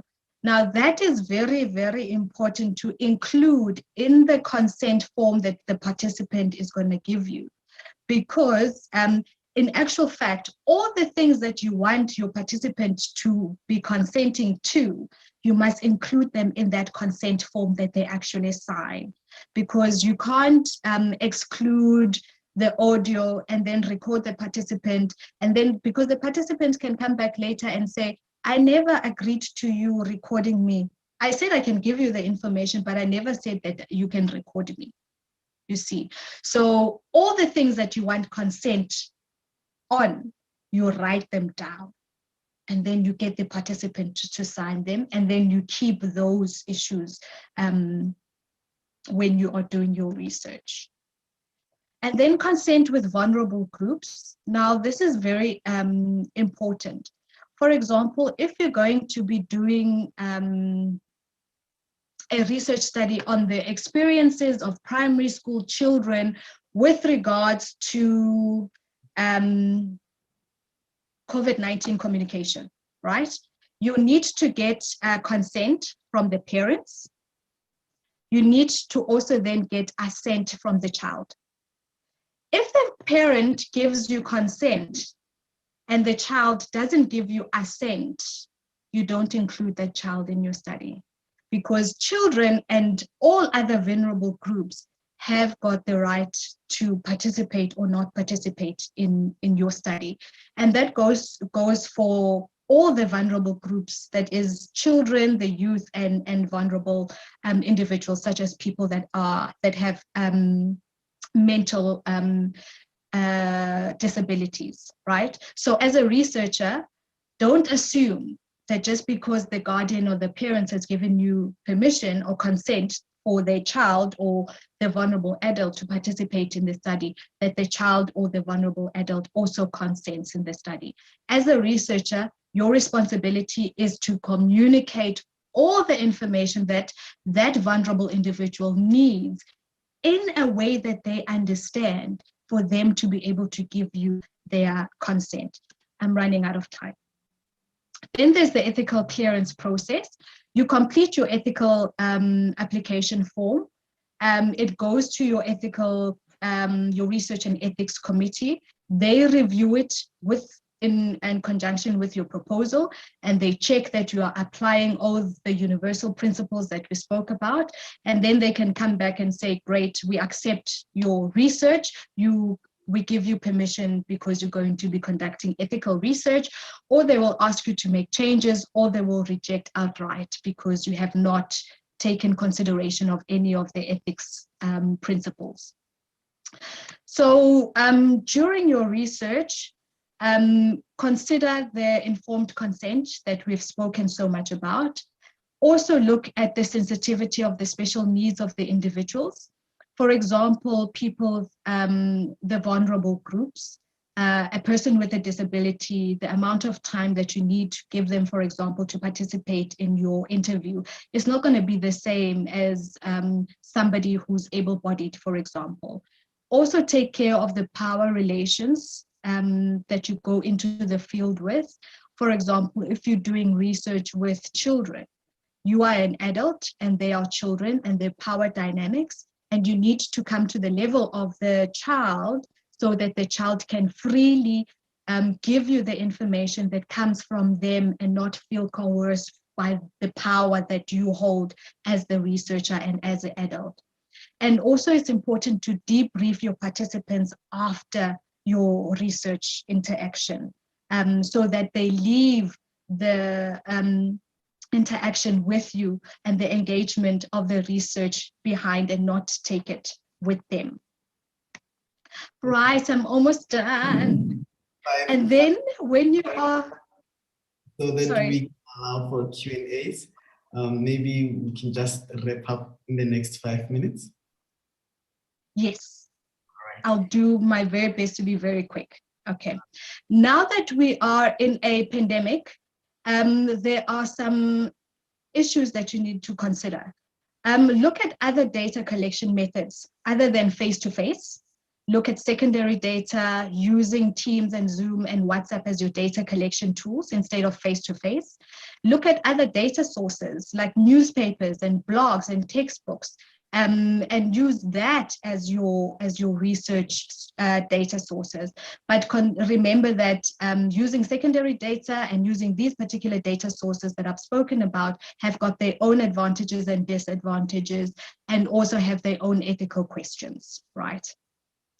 Managing your data, we spoke about the confidentiality and the anonymity during your data collection. When you are storing your data, your analysis, you need to keep your participants' information confidential at all times. And that's why we use anonymity to create that that boundary for anonymity and confidentiality for our participants. But do consider that with qualitative research, you might have to go deeper to take out information that might identify people.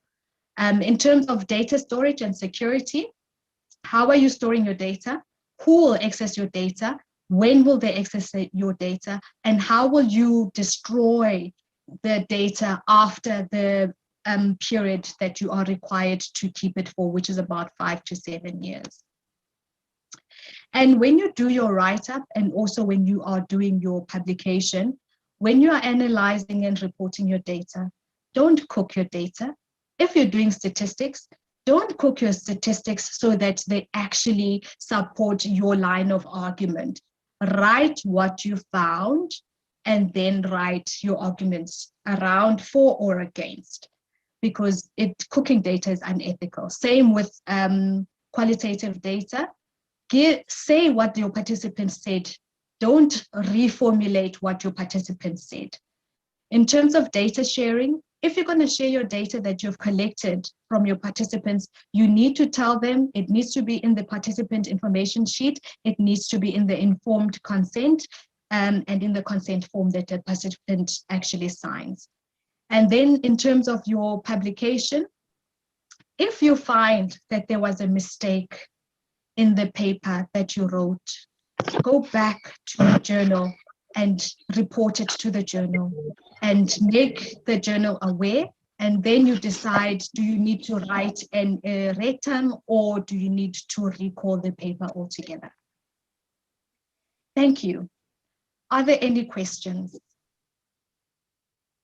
I think I have left time for some questions.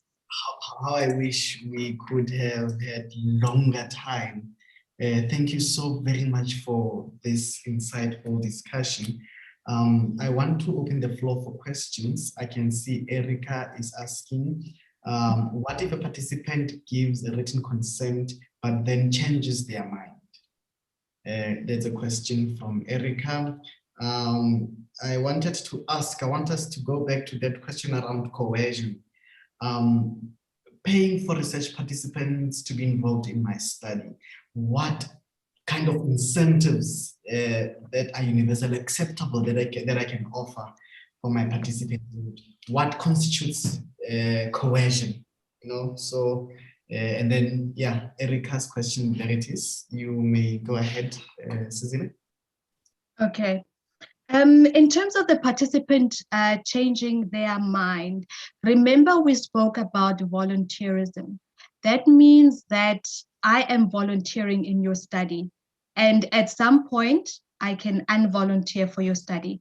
So when you speak about volunteerism, it means that I can participate, I can choose to withdraw from your study at any point that I want.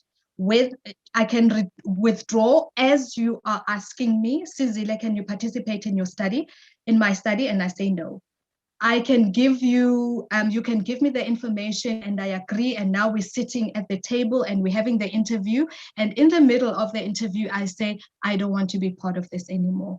I'm allowed to, as a participant, to withdraw at any time. We have now said you've recorded the interview, you've transcribed the interview. I can still call you and say, Erica, I don't want to be part of your study anymore. I withdraw my participation. And as the researcher, you need to withdraw that participant's information from your research. Except and when you have already written the report and now you've consolidated all of your findings. The only thing you can say to the participant at that point is that, unfortunately, I've already used your data, I've written a write-up, and what I can assure you is that nobody will find out that you were part of my study. And I have also not identified you as a participant to say, Erica Harrison specifically said, I've just consolidated all of my participants' findings and I've put them into a group response, if you can put it like that. Hang on. Erica, are you fine? Erica, are you fine?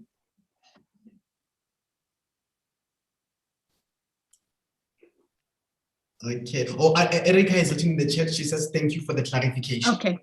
Yes. All right.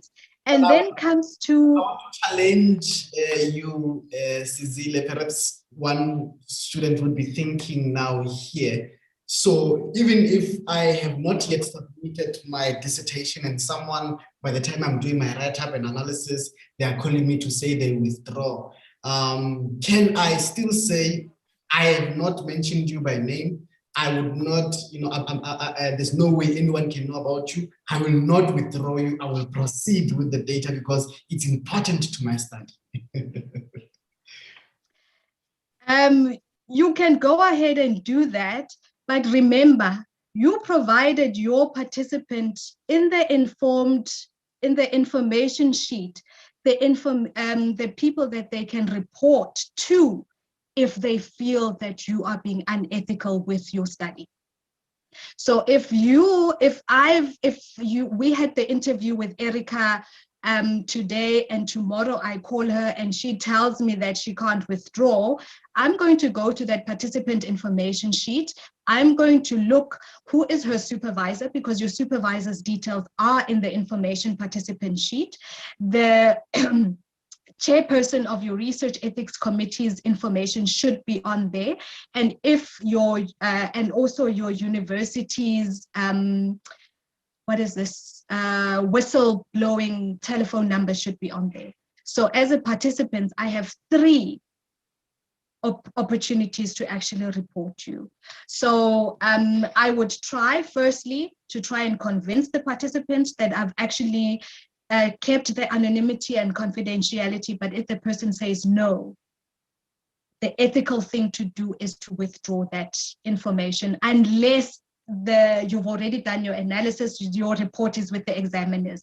At that stage, there's nothing that you can do except to actually put the participant at ease in terms of confidentiality and anonymity. Interesting, thank you.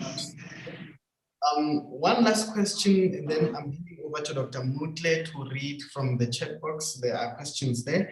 How long can I keep my data? What is the lifespan, that this data can, can we say it is still recent? Do you know of any time frame that maybe by such a date you can destroy your data? The time frame that's given is usually 5 to 7 years. And students, you must, this is a must. Before you start formulating your research project, have you read your university research and ethics policy?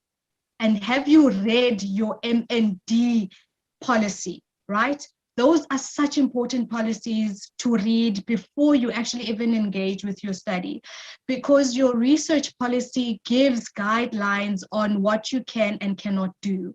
For example, at UNISA, our research ethics policy says no rewards, no incentives to participants for participating in your study, not even a cup of coffee if you are meeting somebody at a coffee shop, right? The person will have to pay for their coffee. In another institution, they say that you can provide incentives to the value of not more than X rands, right? So now, if I'm at UNISA and I've now gone and I've given all my participants a gift certificate of 200 Rand, I've broken the research ethics policy and action will be taken against me as a student. So you need to read your research ethics policy as a student. It's not just for researchers, and also your master's and doctoral policy at your institution. I'm now handing over to Dr. Mutle. Pose the questions that are in the chat, Dr. Mutle. Thank you, Dr. Molale, and thank you, Cecilia, for this wonderful ethics education. It's really informative. I want to emphasize or rather stress the point that it is always important for any researcher or student to ensure that they are well conversant with their specific university research policies. As Cecilia makes it a point that it is vitally important for you to understand so that tomorrow you know what policy guides you in terms of conducting research in your specific institution. Now on the chat here, we have one. Okay, let me start with Ntsingane. She says, or he says, sorry, now that we are talking about secondary data sources, what if the person cannot afford to buy data? Will it be coercion buying it? Meaning the participant, and particularly from remote areas, that is the first part. We also have another question from Priscilla. Are there specific ethical guidelines for conducting research online? I think those are the 2 questions, Cecilia, for now. Okay. Ntsingane, when you're talking about secondary data sources, right? Secondary data sources are documentary sources, if I can put it like that, where you as a researcher are not going out into the field and you're handing out questionnaires or you're doing interviews or focus groups. Secondary data can be you looking at the True Love magazines from January 2018 until December 2019, and you're looking at the adverts that were in those magazines advertising products for Black hair. That is secondary data. You can look at all the news bulletins that were flighted by ENCA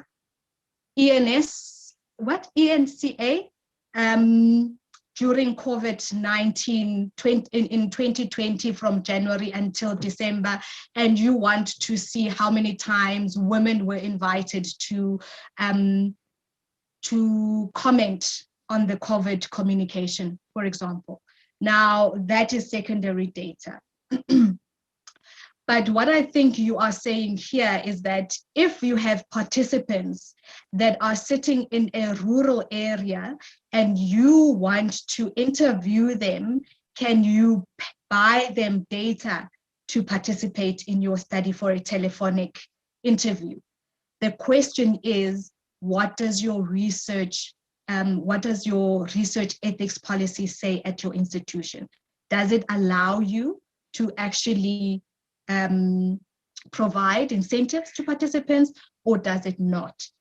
If you are not allowed to provide incentives, buying airtime for somebody to be part of your study, to be part of your interview, can be considered as coercion, and therefore you want to stay clear of that. But if your university policy says, yes, you can provide incentives to the value of 200 Rand, then you can buy airtime for 200 Rand and have that telephonic interview. And then you disclose that in your write-up to say an incentive of 200 Rand airtime was given to participants, and then show us how you made sure that there is no bias in your data, because buying airtime could be seen as coercion. Tsingane, I hope that answers your question. And then Priscilla, there are ethical guidelines to conducting research online. And there is a study that I did where we actually analyzed the Women in ICT blog. And we were looking at how do women end up in ICT, because ICT is seen as a difficult field to get into. So there are ethical guidelines that you need to abide by. Participants' confidentiality is very important.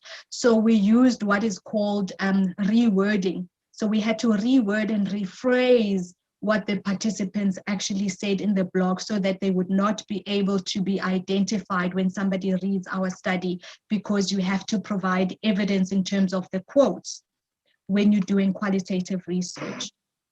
Also, if you're going to be doing research, for example, online, there are issues around who is the person behind the @Sizile. Is it the person that you're looking for in terms of your sampling or not? So there's a lot that you can find. What is this? Clark, please just email me. They are beautiful, beautiful resources, but also that paper that we wrote, it will provide you with some of the resources that you can read on doing research online ethically. Your research ethics policy will also guide you at your institutions to say what are the things that you need to be cautious of as a researcher if you're going to be doing research online. And I think those are all the questions, right, Dr. Mutle, or am I missing anything? Yes, Sizile in the chat. We don't have any other questions. But let's see if we might have colleagues who want to perhaps say a few things. Any questions, comments, compliments? And I think in the meantime, Sizile, you are making a quite valid point to say that the first point of departure would be your own university policy. You need to immerse yourself in that particular policy so that you are able, therefore, to understand what is acceptable in terms of the ethics conduct and what would not be acceptable. And I think that point is quite important. I see Newa's hand. Newa? Yes, thank you, Dr. Mulal, and thank you, Sizile, for this very helpful presentation. You know, some of these things we don't deal with until it's too late, and we just do them so that the proposal is done. We don't really pay much attention to them. Yeah, I want to sneak in a request here, but also to then also make ask my question. Are you open to giving guest lectures in classes, Sizile? Maybe just to think about that, because I think I would love to have this lecture also in our smaller class, because some of the guys couldn't make it here today. Okay. But yeah, Are you guys offering me R1 million or what? No, we are not coercing you into anything. It needs to be voluntary. I want to be coerced. I want to be coerced with R1 million. No. We are very ethical here. Yeah, no, but the no other problem, thing. No, I think then we'll talk via email. The other part then would be in terms. It's two questions essentially. One is what happens if my study it just deals with secondary sources. You know, I'm just my entire study is, say, it's a content analysis or a discourse analysis. It's work that other people have already published. It's out there. I'm not I'm just bringing it together for certain arguments. That is one. How do I deal with ethics around that? Are there any worries around ethics for that type of study? And the second question is, what happens then? How do I manage cases where I'm not sure if maybe my university has this in its ethics clause, in its ethics policy, but there have been cases of research fatigue, for example, where certain communities feel that they've been researched so much and they're not getting anything in return. And on top of that, the researchers are not even mentioning them in their research. So it's just we're taking data from them and that's it.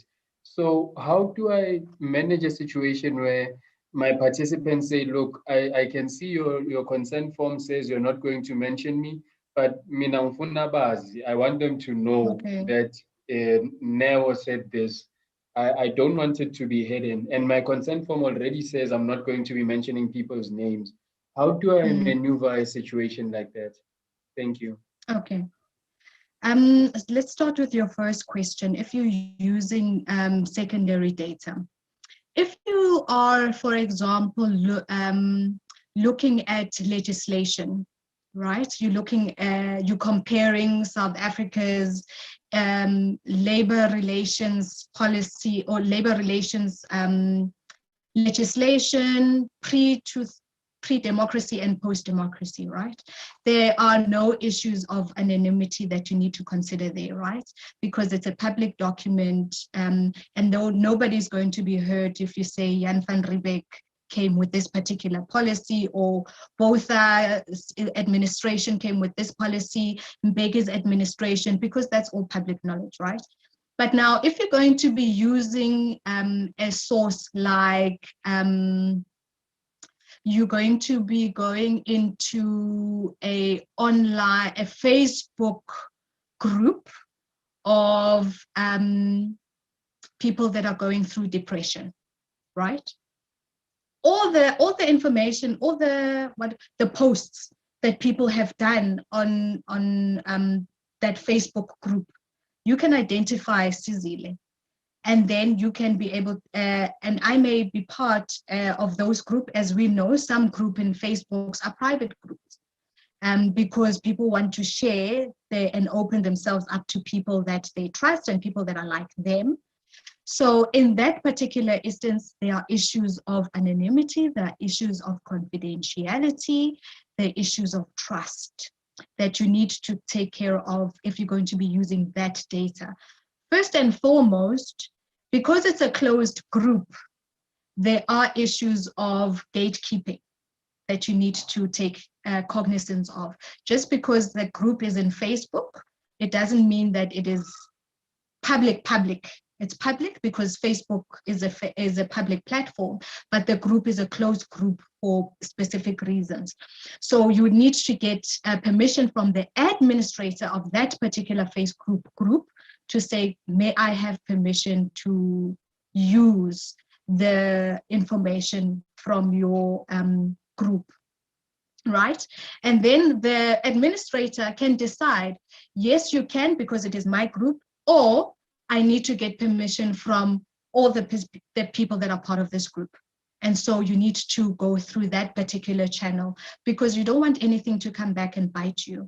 Somebody say, I didn't want to participate, because then you can have a situation where the administrator says yes, but I as a member say no. So then you may be in a situation where you have to filter my posts out of your data when you are collating your data from that Facebook group, for example.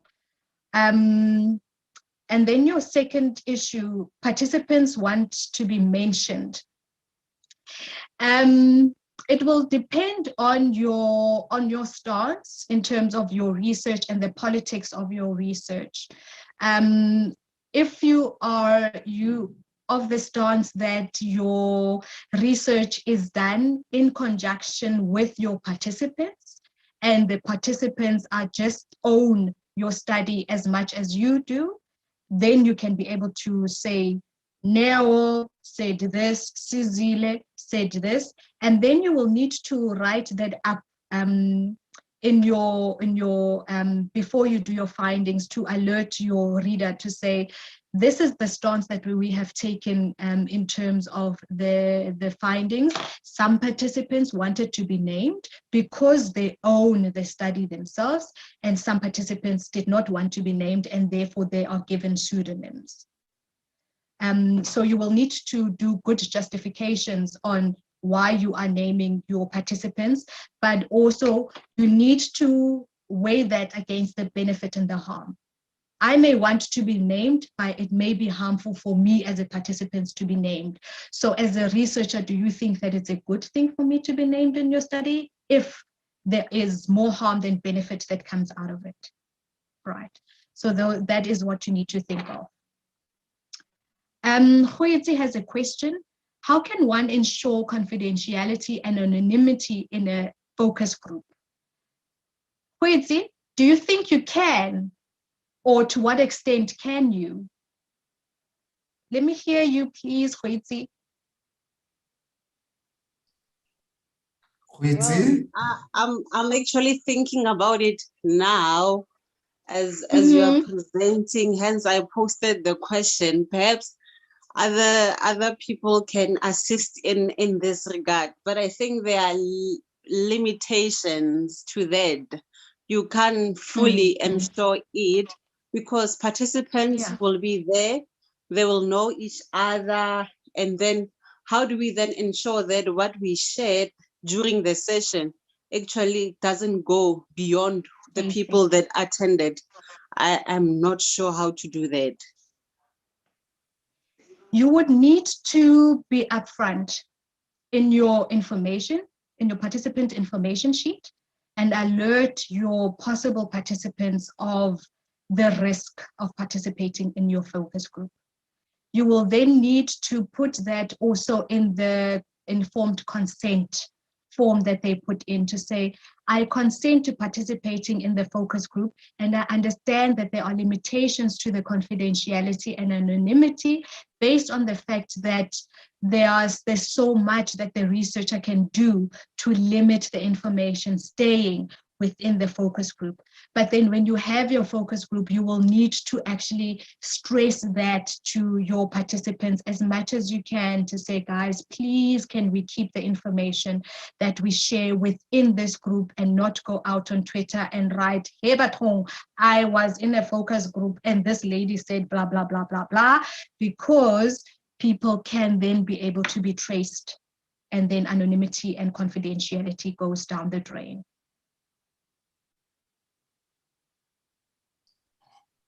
Are you satisfied? But think very. Sorry, Cecilia.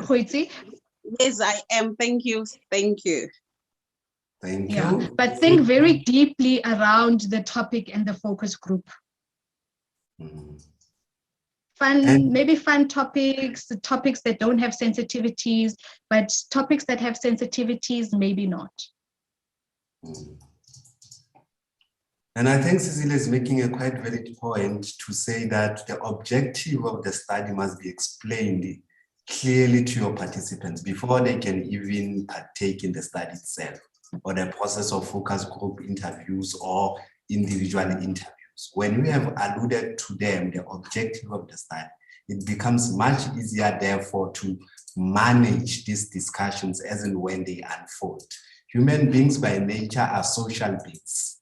It's give and take. At some point, you might stress the need for confidentiality, but certain human beings might find it odd not to say anything because of it is not in their nature not to say or utter a statement. So the manner in which, therefore, you articulate the importance of this research study that you are embarking on and making them understand, therefore, their contribution and how, therefore, their views would be used in the final write-up or their findings of the study. It's quite important. And I think, therefore, the issue of the consent form, Cecilia, as articulated by yourself, it's quite important as well to reflect this information that, hey, guys, this is what this research is about, and therefore you're partaking in this information. It's solely for this purpose, not for any other people. So I don't anticipate any discussions beyond the focus group interviews themselves. With those few words, Cecilia, let me take this opportunity, if there are no other questions, to thank you for this wonderful presentation. And I just said to Dr. Mulale, this has been a quite a good Monday, I must say. Normally people say this is a blue Monday, but to us, it has been nice. It has been interactive. We have learned a lot from Neo earlier and now your presentations. And I saw some overlaps between the two presentations. And I think because of time, I know that we would have loved to engage further, but we will think of something. I know we always think of something. We'll see how do we therefore bring all these minds under one roof so that we continue these discussions forward. And I want to believe, because of Costa also indicated in the chat earlier, that part of his presentation would be somehow linked to this presentation. That's why he felt that he should have came first, in fact. But that is not a problem. I want to believe, therefore, when it is his turn, we would be able, therefore, to engage and including speak to some of the issues that we did not necessarily touch upon today. But most importantly, thank you to Sizile Makola and Neo Mofokeng for the nice presentations, the insights that they have shared with us. Indeed, when we say this is about experiences, we have gained a lot from your own experiences, from your own researches as well, and your own worldviews. I heard earlier Neo speaking about the importance of worldviews, and it's quite important simply because of worldviews make us what we are today. We are shaped by different perspectives, and as and when we try to find our own path, find our own way, we are influenced by this different perspective from others, and it's acceptable, it's normal, so that we in turn are able, therefore, to use these experiences to shape other people's experiences as well. And for that, I from the bottom of my heart, I thank you very much, colleagues, for this wonderful session for today. This is the inaugural session, by the way. Yourself, Cecilia, and Neo are the opening speakers of our seminar series. So it was very important that the pitch, the level in which we have delivered, it's so amazing, and we cannot thank you more than this. I think Dr. Mulale wants to say something, but from my side, thank you very much, colleagues, including our participants, the manner in which they have articulated a number of questions, compliments, suggestions. It's quite nice. I hope that therefore we would use this as a vehicle to ensure that our car reaches its destination when we are done with our postgraduate seminar series. Thank you very much, colleagues. Dr. Mulale.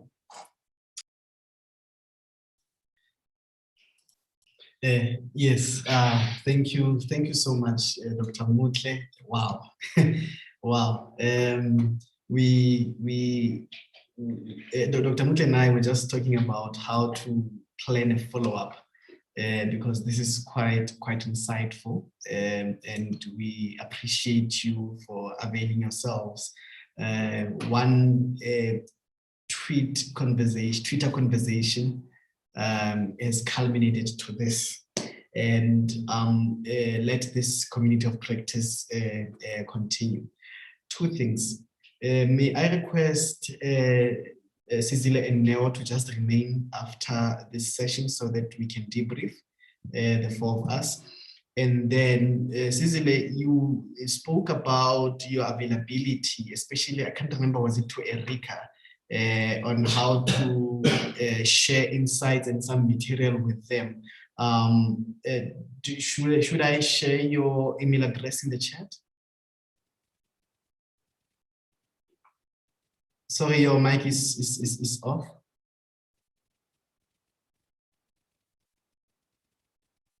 Unmute. Yes, yeah, you can. Okay.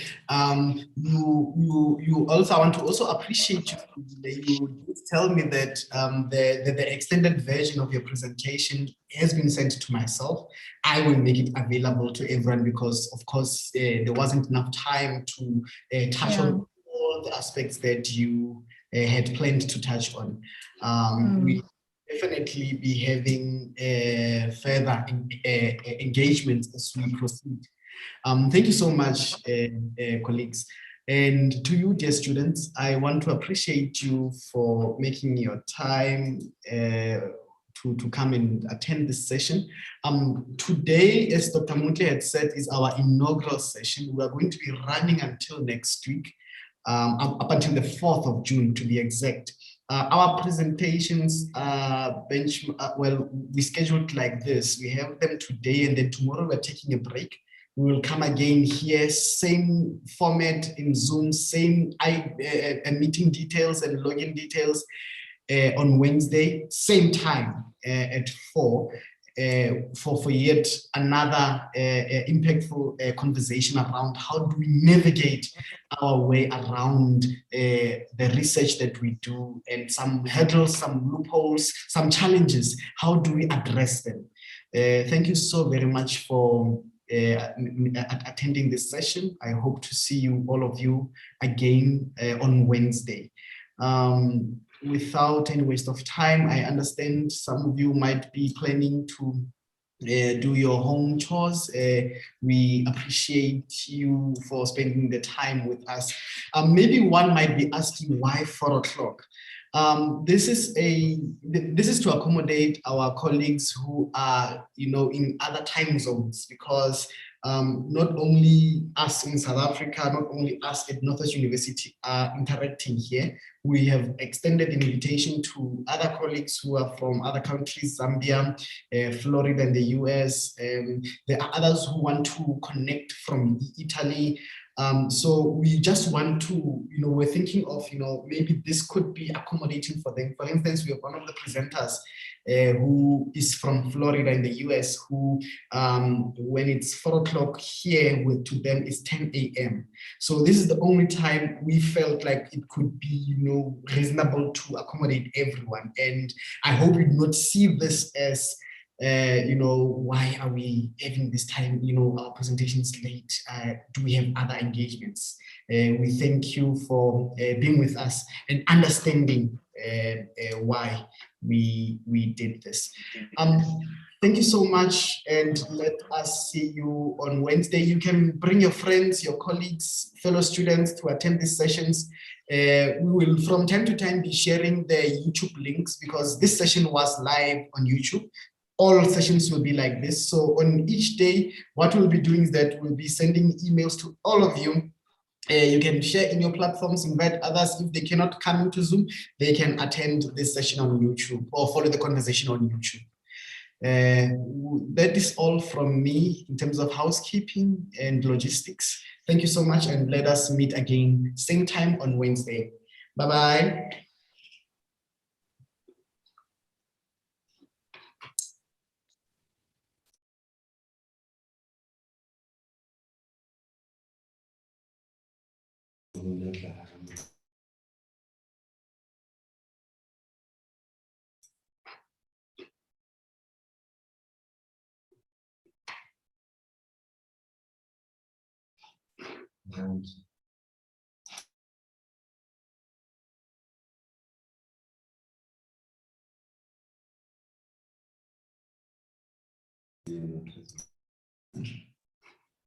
We still have some who are also in the chat. Kenny, if you want to remain, it's fine. You are more than welcome. Yes, guys, they have left, others have left. So what do you think? What do you think could have been done better? What do you think worked well? Anyone with any input?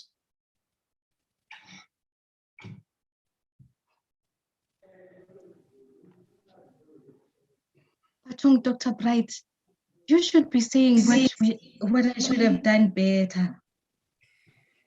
What would I have done differently? Not the other way around. Monitoring and evaluation again. No, I enjoyed the session, and obviously because it's online and distance, you don't get that much of an engagement. But I'm glad that people engaged here and there. I had to hold myself back because that's not my style of engaging. To wait until the end to ask questions.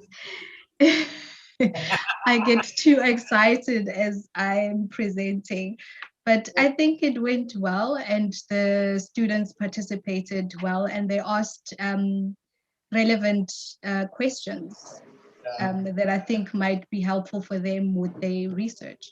Yeah. Well, on my end, Sizile and Neo, I was telling Titi that, why didn't we just have one person for the whole 2 hours? Yazi. Oh, Yazi. Yeah. Having it like this as 2-2. Yeah.